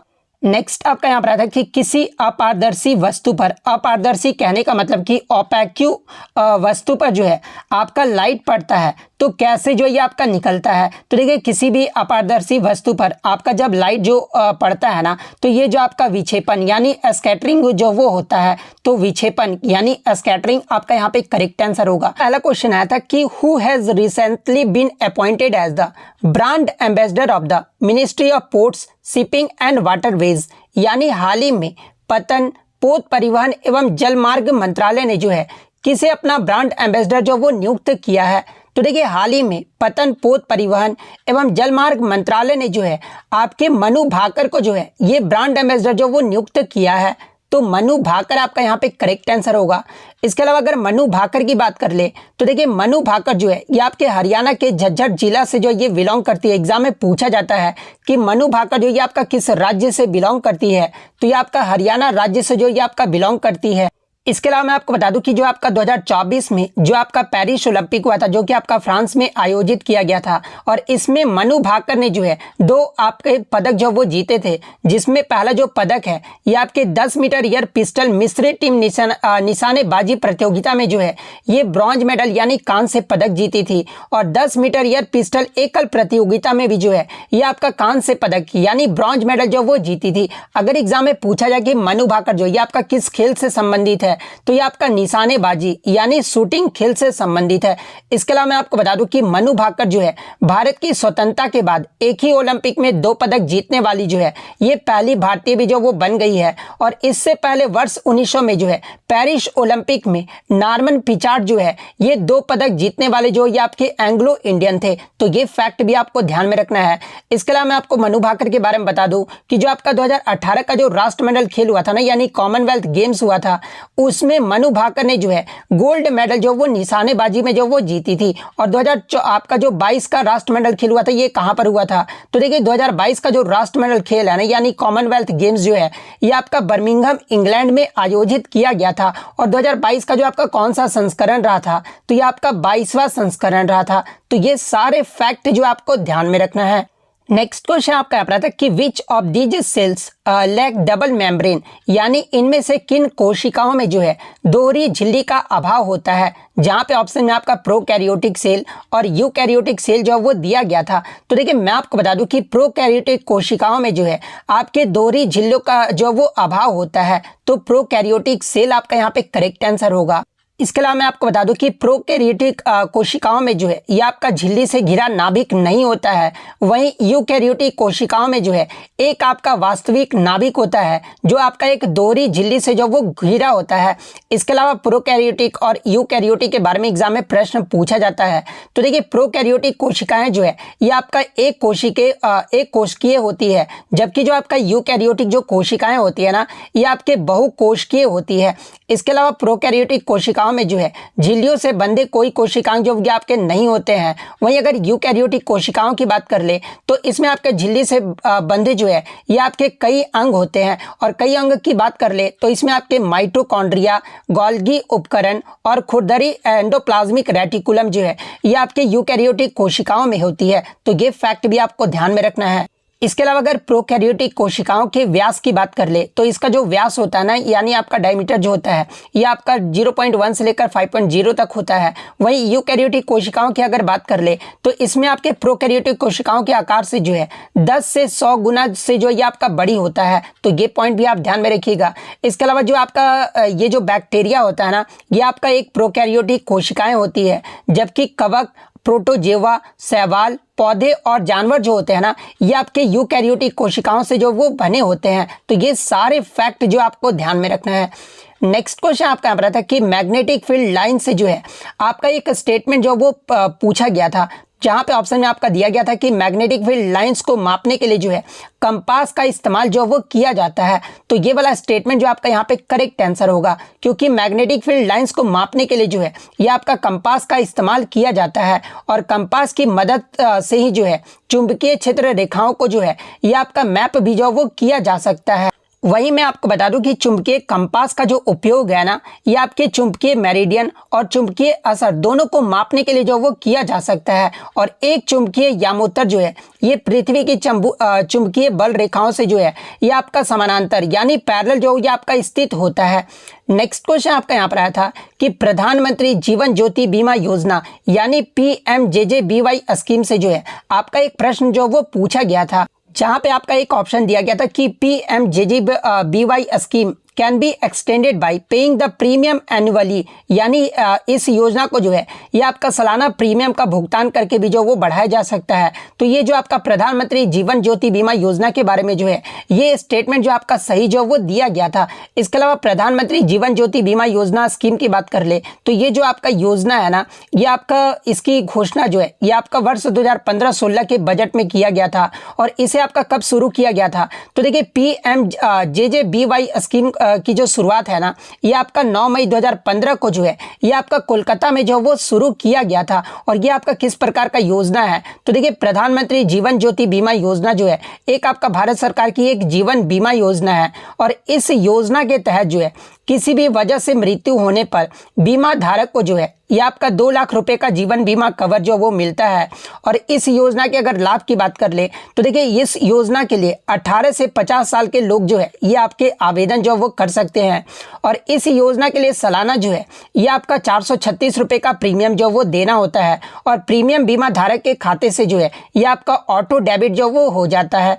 और इस योजना के नामांकन करने के बाद जो है 30 दिनों के ग्रहण अधिकार अवधि जो वो होती है। तो ये सारे फैक्ट जो आपको ध्यान में रखना है। नेक्स्ट क्वेश्चन आपका रहा था कि in which of this organism does the process of regeneration occur, यानी पुनर्उद्भवन की जो क्रिया है ना, यानी इनमें से किन जीवों में जो वो होता है। तो देखिए पुनर्उद्भवन की जो क्रिया है ना, ये आपका हाइड्रा और प्लेनेरिया जीव में जो वो होता है। तो ऑप्शन में आपका प्लेनेरिया जो वो दिया गया था, तो प्लेनेरिया आपका यहाँ पे करेक्ट आंसर होगा। नेक्स्ट क्वेश्चन आपका रहा था कि इनमें से कौन जो है अपना आकार जो वो बदलता रहता है। तो ऑप्शन में आपका अमीबा जो वो दिया गया था। तो देखिए अमीबा आपका यहाँ पे करेक्ट आंसर होगा। अमीबा जो एक प्रकार का एक आपका कोशिका या फिर एक कोशिकीय जीव है जो अपना आकार जो वो बदल सकता है। और ये आपका जो अमीबा है ना, ये किस प्रकार से अपना आकार बदलता है, तो ये आपका स्यूडोपोडस को निकालकर और पीछे हटकर जो है अपना आकार जो वो बदलता है। तो अमीबा आपका करेक्ट आंसर होगा। इसके अलावा आपका जो है व्हाइट ब्लड सेल्स यानी श्वेत रक्त कोशिकाएं भी जो है ये अपना आकार जो वो बदल सकती है। और ये अपना जो आकार है ना, ये किस प्रकार से बदलता है। तो देखिए मानव शरीर में जो आपके व्हाइट ब्लड सेल्स यानी ल्यूकोसाइट जो होते हैं ना, ये अपना आकार जो वो बदल सकती है। और ये जो है उन्हें कीटाणुओं को जलमग्न और नष्ट करने में भी जो ये आपका मदद करता है। नेक्स्ट क्वेश्चन आपका यहाँ पर था कि जिप्सम को 373 केल्विन पर गर्म करने पर जो है ये क्या बनता है। तो देखिए जब आप जिप्सम को 373 केल्विन पर गर्म करेंगे ना, तो हमें जो है प्लास्टर ऑफ पेरिस जो वो प्राप्त होता है। और प्लास्टर ऑफ पेरिस को ही जो है ये आपका कैल्शियम सल्फेट हेमीहाइड्रेट भी जो वो कहा जाता है। तो प्लास्टर ऑफ पेरिस आपका करेक्ट आंसर होगा। इसके अलावा एग्जाम में प्लास्टर ऑफ पेरिस का सूत्र पूछा जाता है। तो देखिए प्लास्टर ऑफ पेरिस का जो सूत्र होता है ना, ये आपका CaSO4 हाफ H2O होता है। तो ये सूत्र भी आपको ध्यान में रखना है। इसके अलावा जिप्सम को जो है ये आपका कैल्शियम सल्फेट डाइहाइड्रेट जो वो कहा जाता है। और जिप्सम का जो सूत्र होता है ना, ये आपका CaSO4.2H2O होता है। तो ये फैक्ट भी आपको ध्यान में रखना है। नेक्स्ट क्वेश्चन आपका यहाँ पर आया था कि इंडिया ने सबसे ज़्यादा जो निर्यात है ना, ये किसको किया है। तो देखिए 2024 अगर वर्ष 2024 में बात कर ले, तो इंडिया ने जो सबसे ज़्यादा जो निर्यात है ना, ये आपके अमेरिका देश को जो वो किया है। तो अमेरिका आपका यहाँ पे करेक्ट आंसर होगा। नेक्स्ट क्वेश्चन आपका यहाँ पर आया था कि ईरानी कप 2024 का जो फाइनल है ना, ये कहाँ पर खेला गया था। तो देखिए ईरानी कप की बात कर ले, तो देखिए ईरानी कप जो एक आपका प्रथम श्रेणी घरेलू टूर्नामेंट है। और ये जो आपका 2024 में जो है ये आपका लखनऊ के इकाना स्टेडियम में जो वो आयोजित किया गया था। तो लखनऊ का इकाना स्टेडियम आपका यहाँ पे करेक्ट आंसर होगा। और देखिए मैं आपको बता दूं कि ये जो आपका ईरानी कप है ना, ये किन के मध्य खेला जाता है। तो देखिए जो भी आपके रणजी ट्रॉफी के जो चैंपियन टीम होता है ना, उसके खिलाफ और जो शेष भारत की जो टीमें होती है ना, उनके खिलाफ जो ये आपका 5 दिवसीय मैच जो वो खेला जाता है। तो ये पॉइंट भी आप ध्यान में रखिएगा। नेक्स्ट क्वेश्चन आपका यहाँ पर आता है कि भारत में 2024 में तेल निर्यात जो ये किस देश से हो रहा है। तो देखिए 2024 में जो तेल निर्यात है ना, सबसे ज़्यादा ये आपका रसिया देश से जो वो हो रहा है। तो रूस आपका यहाँ पे करेक्ट आंसर होगा। नेक्स्ट क्वेश्चन आपका यहाँ पर आता है कि 2+2 मंत्रिय स्तरीय वार्ता जो है ये किन देशों के बीच जो वो होता है। तो देखिए 2+2 मंत्रिय स्तरीय वार्ता की बात कर ले, तो ये आपका भारत और अमेरिका देश के बीच जो वो होता है। इसके अलावा अन्य देशों के बीच जो है ये आपका 2+2 मंत्रिय स्तरीय वार्ता भी होता है, जैसे कि संयुक्त राज्य अमेरिका यानी USA के मध्य होता है, जापान के मध्य भी होता है, रूस के मध्य भी होता है, ऑस्ट्रेलिया के मध्य भी होता है और ब्राजील के मध्य भी होता है। और देखिए भारत और अमेरिका के बीच पहला आपका 2+2 वार्ता जो है ये आपका सितंबर 2018 में जो है ये आपका नई दिल्ली में आयोजित किया गया था। इसके अलावा नवंबर 2023 में जो आपका 5वीं जो 2+2 वार्ता है ना, ये आपका भारत और अमेरिका के मध्य जो है ये आपका 2023 में नई दिल्ली में आयोजित किया गया था। तो ये तो आपका 2018 और 2023 का मैंने आपको बता दिया है। इसके अलावा अगर 2019 का आपसे पूछा जाए, तो देखिए 2019 में जो 2+2 बैठक जो है ना, ये आपका भारत और जापान के मध्य जो वो आयोजित किया गया था। 2021 का अगर आपसे पूछा जाए, तो देखिए 2021 का 2+2 वार्ता जो है ये आपका भारत और रूस के मध्य जो ये आपका आयोजित किया गया था। वहीं अगर 2021 का अगर आपसे पूछा जाए, तो देखिए ये तो आपका 2021 का हो गया 6 दिसंबर 2021 का। वहीं अगर 11 सितंबर 2021 की बात कर ले, तो ये जो आपका 2+2 वार्ता है ना, ये आपका भारत और ऑस्ट्रेलिया के मध्य जो है ये आपका नई दिल्ली में आयोजित किया गया था। और वर्ष 2024 की अगर बात कर ले, तो देखिए मार्च 2024 में आपका 2+2 वार्ता है ना, ये आपके ब्राजील के मध्य जो है ये आपका नई दिल्ली में आयोजित किया गया था। तो ये सारे फैक्ट जो आपको ध्यान में रखना है। नेक्स्ट क्वेश्चन आपका यहाँ पर आया था कि किस देश के बीच रुपये और दिरहम में जो है कारोबार के लिए समझौता जो वो हुआ है, तो देखिए हाल ही में आपका भारत और संयुक्त अरब अमीरात यानी यूएई के मध्य जो है ये आपका रुपए और दिरहम में जो है ये कारोबार के लिए जो वो समझौता हुआ है। तो भारत और संयुक्त अरब अमीरात आपका करेक्ट आंसर होगा।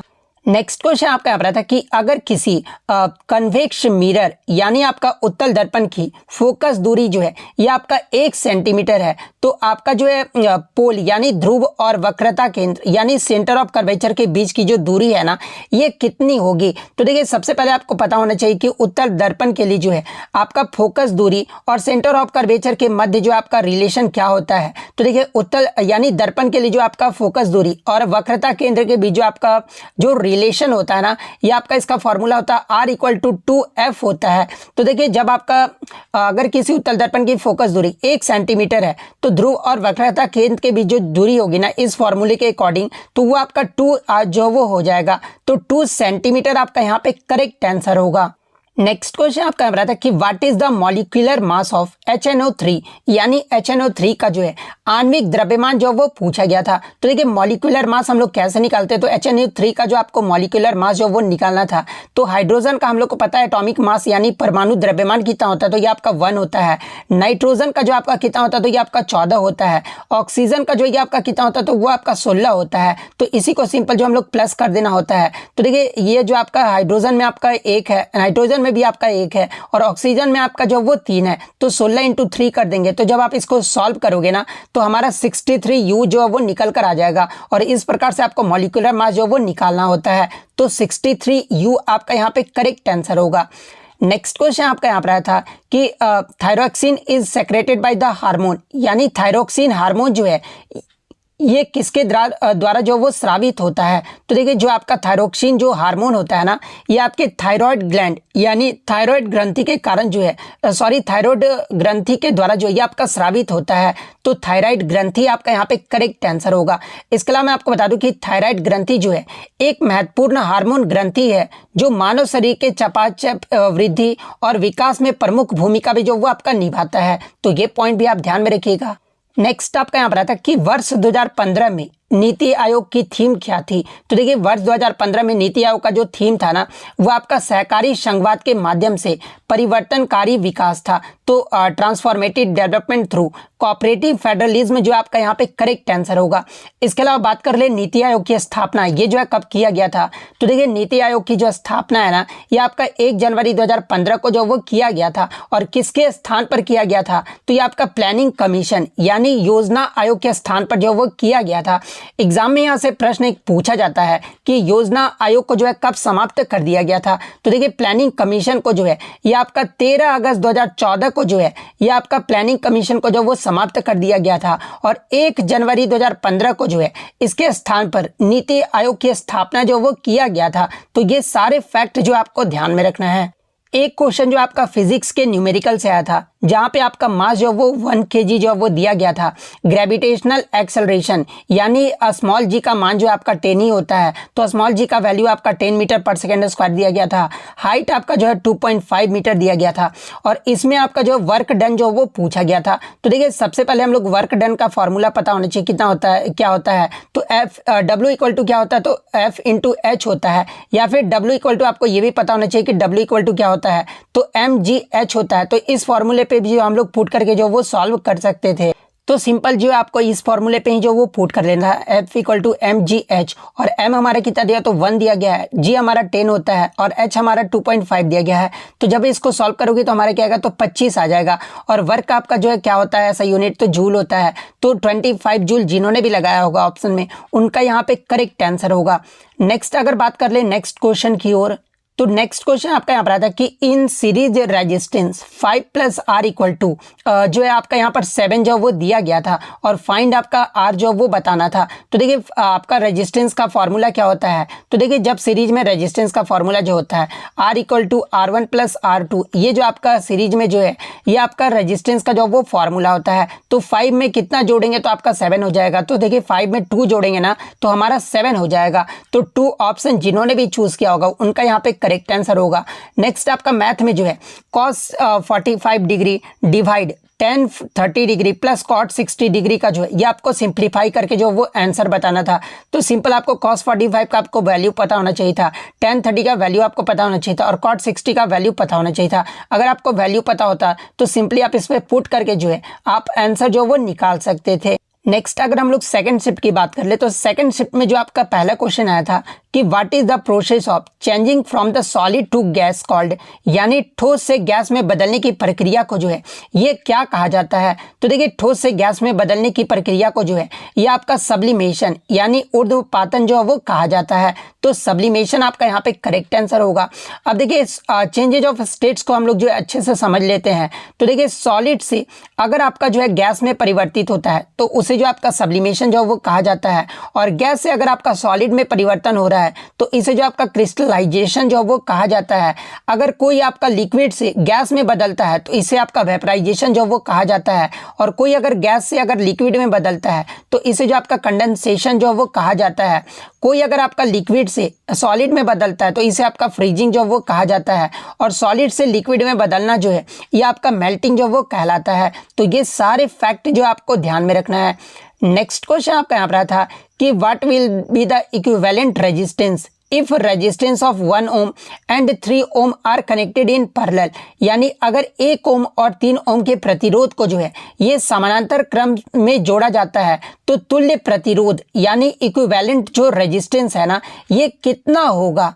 तो देखिए मैं आपको बता दूं कि समानांतर क्रम में जुड़े 3 प्रतिरोध का तुल्य प्रतिरोध निकालने का जो फॉर्मूला होता है ना वो आपका 1/R equivalent equal to 1/R1 plus 1/R2 plus 1/R3 होता है। और सिंपल इस फॉर्मूले पे पुट करके जो है आपको इसका आंसर जो वो निकाल लेना था। तो उम्मीद करता हूं कि इस फॉर्मूले पे आप पुट करके जो इसका आंसर जो वो इजीली निकाल सकते थे।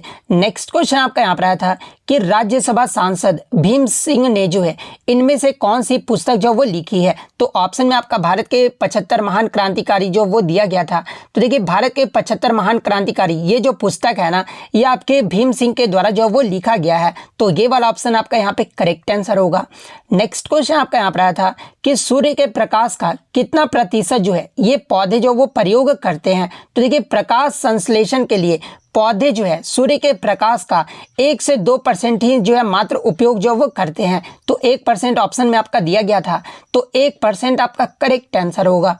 नेक्स्ट क्वेश्चन आपका यहाँ पर आया था कि what is the largest system in the human body, जहाँ पे ऑप्शन में आपका nervous system, blood circulatory system जो वो दिया गया था, यानी मनुष्य के शरीर में सबसे बड़ा तंत्र क्या है, जहाँ पे ऑप्शन में आपका तंत्रिका तंत्र और रक्त परिसंचरण तंत्र जो वो दिया गया था।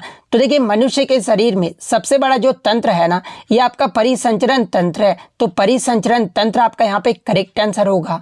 नेक्स्ट क्वेश्चन आपका यहाँ पर था कि पृथ्वी और चंद्रमा के बीच ऑप्शन आपका दिया गया था कि जब दूरी अधिक होती है तो गुरुत्वाकर्षण कम होता है, जब दूरी कम होती है तो गुरुत्वाकर्षण अधिकतम होता है, जब दूरी अधिकतम होती है तब गुरुत्वाकर्षण अधिक होता है, जब दूरी न्यूनतम होती है तब गुरुत्वाकर्षण जो वो न्यूनतम होता है। तो देखिए पृथ्वी और चंद्रमा के बीच जब दूरी अधिक होती है ना तो गुरुत्वाकर्षण जो ये आपका कम होता है, और जब दूरी कम होती है तो गुरुत्वाकर्षण जो ये आपका अधिक होता है। तो इस ऑप्शन के अकॉर्डिंग अगर देखें तो ऑप्शन ए और बी दोनों ही आपका जो वो सही है। इसमें आपका या तो कुछ गलत ऑप्शन दिया गया होगा या फिर कुछ गलत लिखा गया होगा, लेकिन बच्चे ने यही बताया, तो ऑप्शन ए और बी जो आपका यहाँ पे करेक्ट आंसर होगा।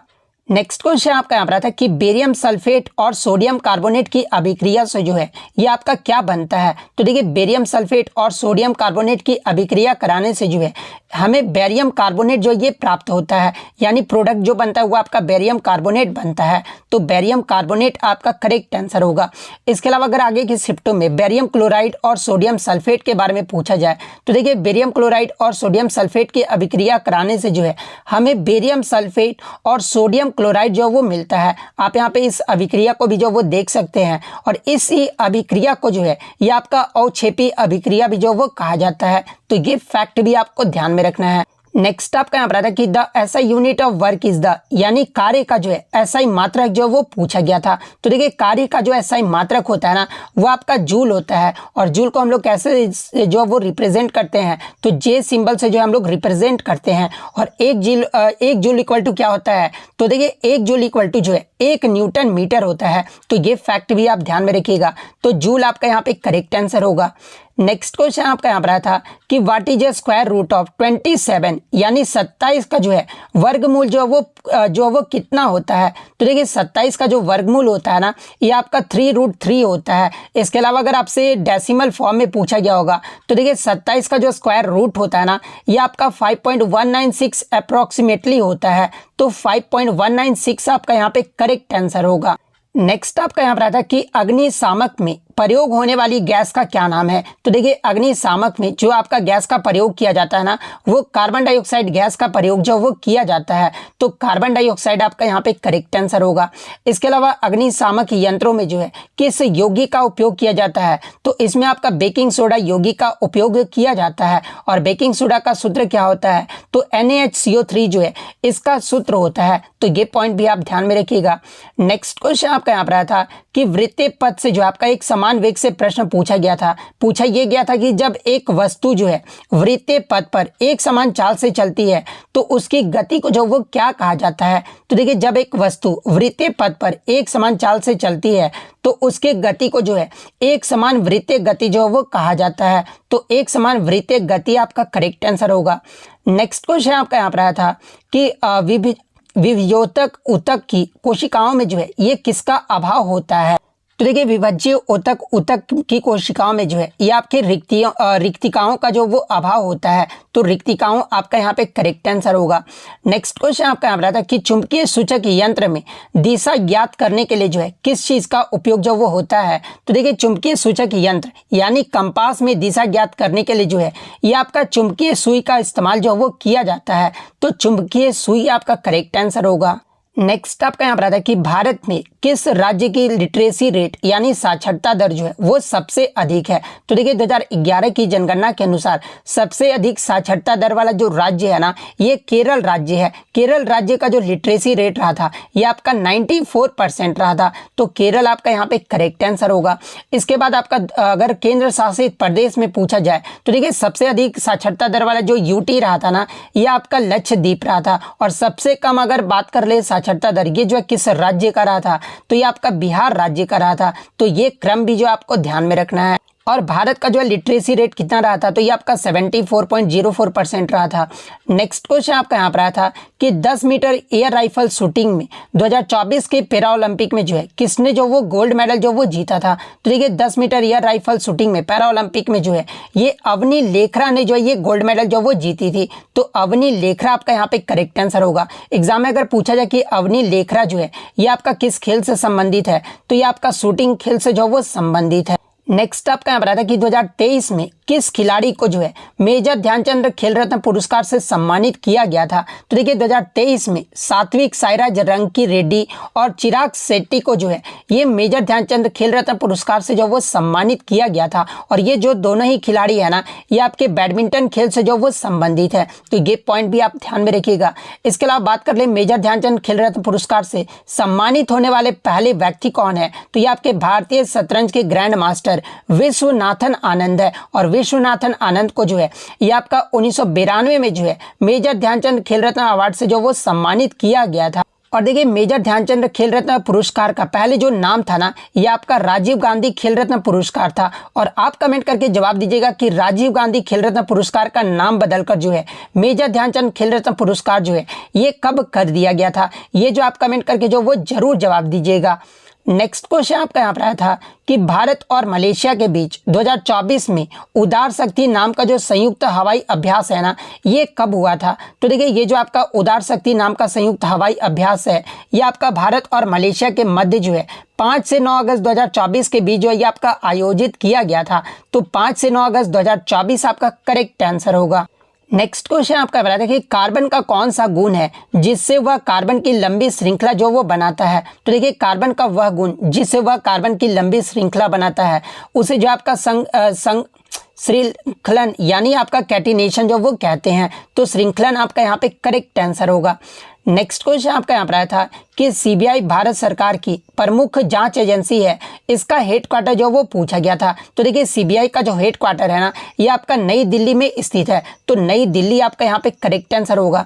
इसके अलावा बात कर ले सीबीआई की स्थापना, ये जो है कब किया गया था। तो देखिए सीबीआई की जो स्थापना है ना, ये आपका 1 अप्रैल 1963 को जो वो किया गया था। और किस समिति की सिफारिश पर जो इसकी स्थापना किया गया था, तो इसे जो आपका भ्रष्टाचार निवारण पर संथानम समिति ने जो है इसकी सिफारिश जो वो की थी। तो ये पॉइंट भी आप ध्यान में रखिएगा। और सीबीआई का कार्य क्या होता है, तो देखिए आपराधिक और राष्ट्रीय सुरक्षा से जुड़े मामलों की जो है ये आपका जांच जो वो करता है। नेक्स्ट क्वेश्चन आपका यहाँ पर था कि निम्न में से कौन सा जैव जो है निम्नकरणीय है। तो देखिए कागज, फल, फूल, सब्जियां, घास, लकड़ी, गोबर, सूती कपड़ा और ऊनी कपड़ा, ये सभी जो होते हैं ना, ये आपके जैव निम्नीकरणीय होते हैं। तो इनमें से जो भी ऑप्शन में आपका दिया गया होगा वो आपका यहाँ पे करेक्ट आंसर होगा।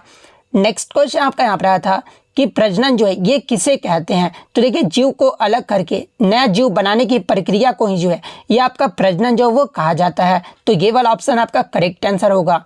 नेक्स्ट क्वेश्चन आपका बता था कि CaCl2 जो है ये किसका उदाहरण है। तो देखिए CaCl2 की बात कर ले तो ये जो आपका कैल्शियम क्लोराइड का जो वो सूत्र होता है। तो कैल्शियम क्लोराइड आपका यहाँ पे करेक्ट आंसर होगा। इसके अलावा CaCl2 का जो है आपका इकाई द्रव्यमान अगर आपसे पूछा जाए तो देखिए इसका जो इकाई द्रव्यमान होता है ना, ये आपका 111 U होता है। तो ये पॉइंट भी आप ध्यान में रखिएगा। पहला क्वेश्चन आया था कि IPL 2024 का विजेता जो है ये कौन रहा था। तो देखिए IPL 2024 का जो विजेता यानी फाइनल जो मैच है ना, ये आपका कोलकाता नाइट राइडर्स और सनराइजर्स हैदराबाद के मध्य जो वो खेला गया था, जिसमें आपका जो विजेता टीम रहा था ये आपका KKR यानी कोलकाता नाइट राइडर्स रहा था। तो कोई KKR आपका यहाँ पे करेक्ट आंसर होगा। वहीं अगर उप विजेता की बात कर ले तो देखिए IPL 2024 का उप विजेता जो है यानी रनर अप जो है ये आपका सनराइजर्स हैदराबाद रहा था। तो ये पॉइंट भी आपको ध्यान में रखना है।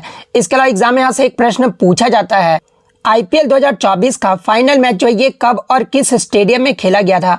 तो देखिए IPL 2024 का जो फाइनल मैच है ना, ये आपका 26 मई 2024 को जो है चेन्नई के MA चिदम्बरम स्टेडियम में जो वो खेला गया था। तो ये फैक्ट भी आप ध्यान में रखिएगा।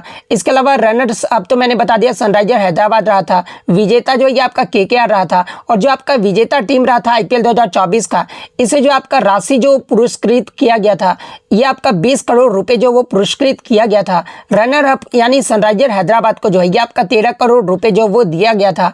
तीसरे स्थान पे जो आपका IPL 2024 में जो टीम रहा था ये आपका राजस्थान रॉयल्स रहा था और इसे जो आपका 7 करोड़ रुपए जो वो पुरस्कार धनराशि जो वो दी गई थी।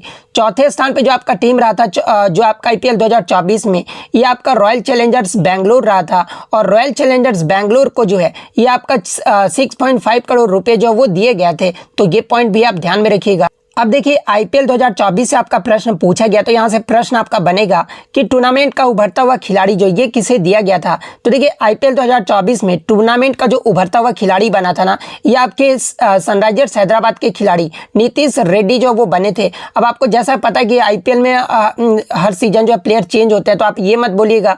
IPL 2024 में जो नीतीश रेड्डी है ना, ये सनराइजर्स हैदराबाद से खेले थे और इन्हें जो आपका 10 लाख रुपए जो वो दिया गया था। IPL 2024 में जो सबसे ज़्यादा जो रन मारते हैं ना पूरे टूर्नामेंट में, उन्हें जो है ऑरेंज कैप जो है वो दिया जाता है। और IPL 2024 में ऑरेंज कैप से जो है ये आपके विराट कोहली को जो वो दिया गया था।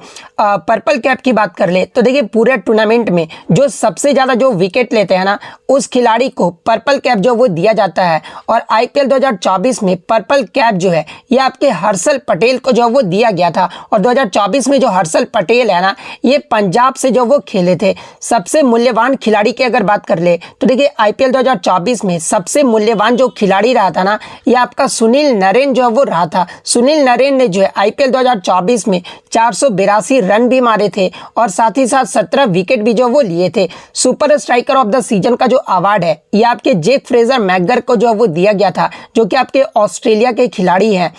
गेम चेंजर ऑफ सीजन का जो अवार्ड है ये आपके सुनील नरेन को जो वो दिया गया था। Ultimatum fantasy player of the season का भी अवार्ड जो ये आपका सुनील नरेन को दिया गया था। फेयर प्ले का जो अवार्ड है ना, ये टीमों को दिया जाता है। और 2024 में जो फेयर प्ले का जो अवार्ड है ना, ये सनराइजर्स हैदराबाद को दिया गया था। तो ये सारे फैक्ट जो आपको ध्यान में रखना है। तो ये तो हो गया आपका आईपीएल 2024 के बारे में। अगर डब्ल्यूपीएल की बात कर ले, यानी वुमेन्स प्रीमियर लीग की बात कर ले, तो देखिए वुमेन्स प्रीमियर लीग का जो पहला संस्करण है ना, ये आपका 2023 में खेला गया था और इसका जो विजेता रहा था वो आपका मुंबई इंडियंस रहा था। वहीं अगर डब्ल्यूपीएल 2024 की बात कर ले तो ये आपका दूसरा संस्करण रहा था और दूसरा संस्करण का जो विजेता है ना, ये आपके आरसीबी का टीम रहा था, यानी रॉयल चैलेंजर्स बैंगलोर की जो है वो टीम रहा था। नेक्स्ट क्वेश्चन आपका यहाँ पर रहा था कि अक्टूबर 2024 में जो है रेपो दर जो ये कितना रहा था। तो देखिए अक्टूबर 2024 में जो आपका रेपो दर है ना, ये आपका 6.50% रहा था। तो 6.50% आपका करेक्ट आंसर होगा। और वर्तमान में अगर रिवर्स रेपो रेट की बात कर ले तो ये आपका 3.35% है। तो ये फैक्ट भी आप ध्यान में रखिएगा। और रेपो जो रेट होता है ना, ये कौन बदल सकता है, तो ये आपका आरबीआई के द्वारा जो वो बदला जा सकता है। इसके अलावा बात कर ले आपका रेपो दर होता क्या है, तो देखिए रेपो दर उस ब्याज दर के रूप में परिभाषित किया जाता है जिस पर भारतीय रिजर्व बैंक यानी आरबीआई जो है ना, ये वाणिज्य बैंकों को पैसा उधार देता है। और रेपो का जो मतलब होता है ना, वो आपका पुनर्खरीद समझौता या फिर पुनर्खरीद जो है ये आपका होता है। और बैंक पात्र प्रतिभूतियों को बेचकर जो है आरबीआई से जो वो आपका ऋण जो वो प्राप्त करते हैं। नेक्स्ट क्वेश्चन आपका यहाँ पर आता है कि if the length of a conductor is increased 3 times then what will be the resistance, यानी यदि किसी चालक की लंबाई 3 गुना जो है वो बढ़ा दी जाए तो उसका प्रतिरोध यानी रेजिस्टेंस जो है वो कितना होगा। तो देखिए मैंने आपको इससे पहले भी वीडियो में बताया था कि R इक्वल टू क्या होता है, तो R equal to rho L by A होता है। तो देखिए R हो गया आपका यहाँ पर रेजिस्टेंस यानी प्रतिरोध हो गया, और L जो होगा ये आपका लेंथ ऑफ द वायर हो गया। तो R जो होता है ना, ये आपका डायरेक्टली प्रोपोर्शनल होता है लेंथ के। तो जब आपका लेंथ जो है यानी लंबाई जो ये आपका 3 गुना बढ़ा दिया जाएगा तो जो आपका रेजिस्टेंस भी होगा ये आपका 3 गुना जो वो बढ़ जाएगा। तो 3 गुना आपका यहाँ पे करेक्ट आंसर होगा। नेक्स्ट क्वेश्चन आपका यहाँ पर आता है कि the distance between pole and focus is called what, यानी ध्रुव और फोकस के बीच जो दूरी होती है ना, उसे जो है क्या कहा जाता है। तो देखिए ध्रुव और फोकस के बीच की जो दूरी होती है ना, इसे जो आपका फोकल लेंथ जो है वो कहा जाता है। तो फोकल लेंथ आपका करेक्ट आंसर होगा। नेक्स्ट हम लोग अगर सेंटर ऑफ कर्वेचर यानी वक्रता केंद्र की बात कर ले तो यह उस गोले का केंद्र है जिसका दर्पण हिस्सा है, और इसे जो आपका सी से जो वो डिनोट जो वो किया जाता है यानी दर्शाया जाता है। वक्रता त्रिज्या की बात कर ले तो यह उस गोले की त्रिज्या है जिसका दर्पण भाग जो वो बनता है, और इसे जो आपका आर से जो वो आपका जो है वो दर्शाया जाता है। मुख्य अक्ष यानी आपका पी की बात कर ले तो ध्रुव और वक्रता केंद्र को मिलाने वाली सीधी रेखा जो है ये आपका मुख्य अक्ष जो वो कहलाता है। आपका ध्रुव को जो है आपका पी से डिनोट किया जाता है, यानी ध्रुव और वक्रता केंद्र को मिलाने वाली सीधी रेखा को जो है ये आपका मुख्य अक्ष जो वो कहा जाता है। और ये जो आपका दर्पण के ध्रुव पर जो ये आपका अभिलंब होता है। वहीं अगर एपर्चर की बात कर ले तो देखिए गोलाकार दर्पण के व्यास को उस एपर्चर जो वो कहा जाता है, और यह दर्पण की जो है ये आपके परावर्तक सतह को जो वो दर्शाता है। इसके अलावा अगर बात कर ले फोकस की तो ये जो आपका मुख्य अक्ष का वह बिंदु होता है जिस पर मुख्य अक्ष के समानांतर किरणें जो है परावर्तन के बाद मिलती है और अवतल दर्पण या मिलती हुई प्रतीत होती है। उत्तल दर्पण यानी अवतल दर्पण या फिर उत्तल दर्पण में जो है ये आपका मिलती हुई जो वो प्रतीत होता है, उसे ही जो आपका फोकस जो है वो कहा जाता है। और फोकस को जो है आपका एफ से जो वो दर्शाया जाता है। इसके अलावा अगर फोकस दूरी की बात कर ले तो देखिए गोलीय दर्पण के ध्रुव और मुख्य फोकस के बीच की दूरी को जो है ये आपका फोकस दूरी जो वो कहा जाता है, और इसे भी जो आपका जो है स्मॉल एफ से जो है ये आपका जो है वो दर्शाया जाता है। जब आपका कैपिटल एफ रहे ना तो ये आपका फोकस को दर्शाता है, जब आपका स्मॉल एफ रहे तो ये आपका फोकस दूरी को जो वो दर्शाता है। तो ये सारे फैक्ट जो आपको ध्यान में रखना है। एक क्वेश्चन जो आपका काइनेटिक एनर्जी से जो आपका न्यूमेरिकल जो वो पूछा गया था, हालांकि आपका जो है नोटिस जारी किया गया जिसके कारण बच्चे जो है सवाल भेज नहीं पा रहे हैं। तो देखिए काइनेटिक एनर्जी से आपका न्यूमेरिकल पूछा गया था। तो देखिए काइनेटिक एनर्जी का आपका न्यूमेरिकल जो फॉर्मूला होता है वो आपका हाफ mv² होता है, और इसी फॉर्मूले पे आपको पुट करके जो है आपको न्यूमेरिकल को जो वो सॉल्व कर लेना था। कुछ बच्चों ने बताया कि डिस्प्लेसमेंट 0 ऑप्शन में दिया गया था। तो देखिए सिंपल हार्मोनिक मोशन में जो है आपका काइनेटिक एनर्जी जब 0 होता है ना तो जब आपका डिस्प्लेसमेंट जीरो होता है तो काइनेटिक एनर्जी भी जो वो आपका जीरो होता है। तो ये भी आपका सही जो वो कथन है। तो अगर डिस्प्लेसमेंट आपका जीरो ऑप्शन में दिया गया था तो डिस्प्लेसमेंट जीरो आपका यहाँ पे करेक्ट आंसर होगा। नेक्स्ट क्वेश्चन आपका एक योजना से आया था कि मिशन वात्सल्य योजना से संबंधित जो है आपका प्रश्न जो वो पूछा गया था। एग्जैक्ट क्या प्रश्न पूछा गया था ये जो आप कमेंट करके जरूर बता दीजिएगा। तो देखिए अगर मिशन वात्सल्य योजना की बात कर ले तो देखिए हाल ही में महिला एवं बाल विकास मंत्रालय ने जो है मिशन वात्सल्य योजना के लिए विस्तृत दिशा निर्देश जो वो जारी किए हैं, जो कि आपका 1 अप्रैल 2022 से जो है ये आपका निर्देश जो वो लागू होंगे। और देखिए महिला एवं बाल विकास मंत्रालय ने बच्चों के कल्याण और पुनर्वास के लिए वर्ष 2009-10 में एक जो है केंद्र प्रायोजित योजना के रूप में जो है मिशन वात्सल्य अर्थात बाल संरक्षण सेवा योजना को जो वो शुरू किया गया था। तो अगर पूछा गया था कि कब शुरू किया गया था तो ये आपका 2009-10 में जो इसे शुरू किया गया था। किस मंत्रालय की पहल है तो महिला एवं बाल विकास मंत्रालय की जो ये पहल है। तो जो भी प्रश्न पूछा गया था मैंने आपको जो यहाँ पर बता दिया है। एक क्वेश्चन जो आपका इलेक्ट्रिक नर्व इम्पल्स से जो वो पूछा गया था, यानी एक विद्युत तंत्रिका आवेग से जो आपका प्रश्न जो वो पूछा गया था। तो देखिए एक विद्युत तंत्रिका आवेग जिसे जो आपका एक्शन पोटेंशियल भी जो वो कहा जाता है, और एक विद्युत संकेत जो है जो न्यूरॉन के अंश धातु के साथ जो ये आपका यात्रा करता है। तो अगर ये पूछा गया था तो ये वाला आपका यहाँ पे करेक्ट आंसर होगा। लेकिन कुछ बच्चों ने बताया कि प्रश्न ये पूछा गया था कि तंत्रिका आवेग में विद्युत आवेग जो है निम्नलिखित किन कारणों से जो ये आपका उत्पन्न होता है। तो देखिए तंत्रिका आवेग में विद्युत जो आवेग है ना ये आपके आयनों के कारण जो ये आपका उत्पन्न होता है। तो ऑप्शन में अगर आपका आयन दिया गया होगा तो आयन आपका यहाँ पे करेक्ट आंसर होगा। इसके अलावा आपका एक पोटेंशियल एनर्जी से जो आपका एक न्यूमेरिकल जो वो पूछा गया था। तो देखिए पोटेंशियल एनर्जी का जो फॉर्मूला होता है ना वो आपका P = mgh होता है। तो सिंपल इस फॉर्मूले पे पुट करके जो है आपको पोटेंशियल एनर्जी का मान जो वो निकाल लेना था।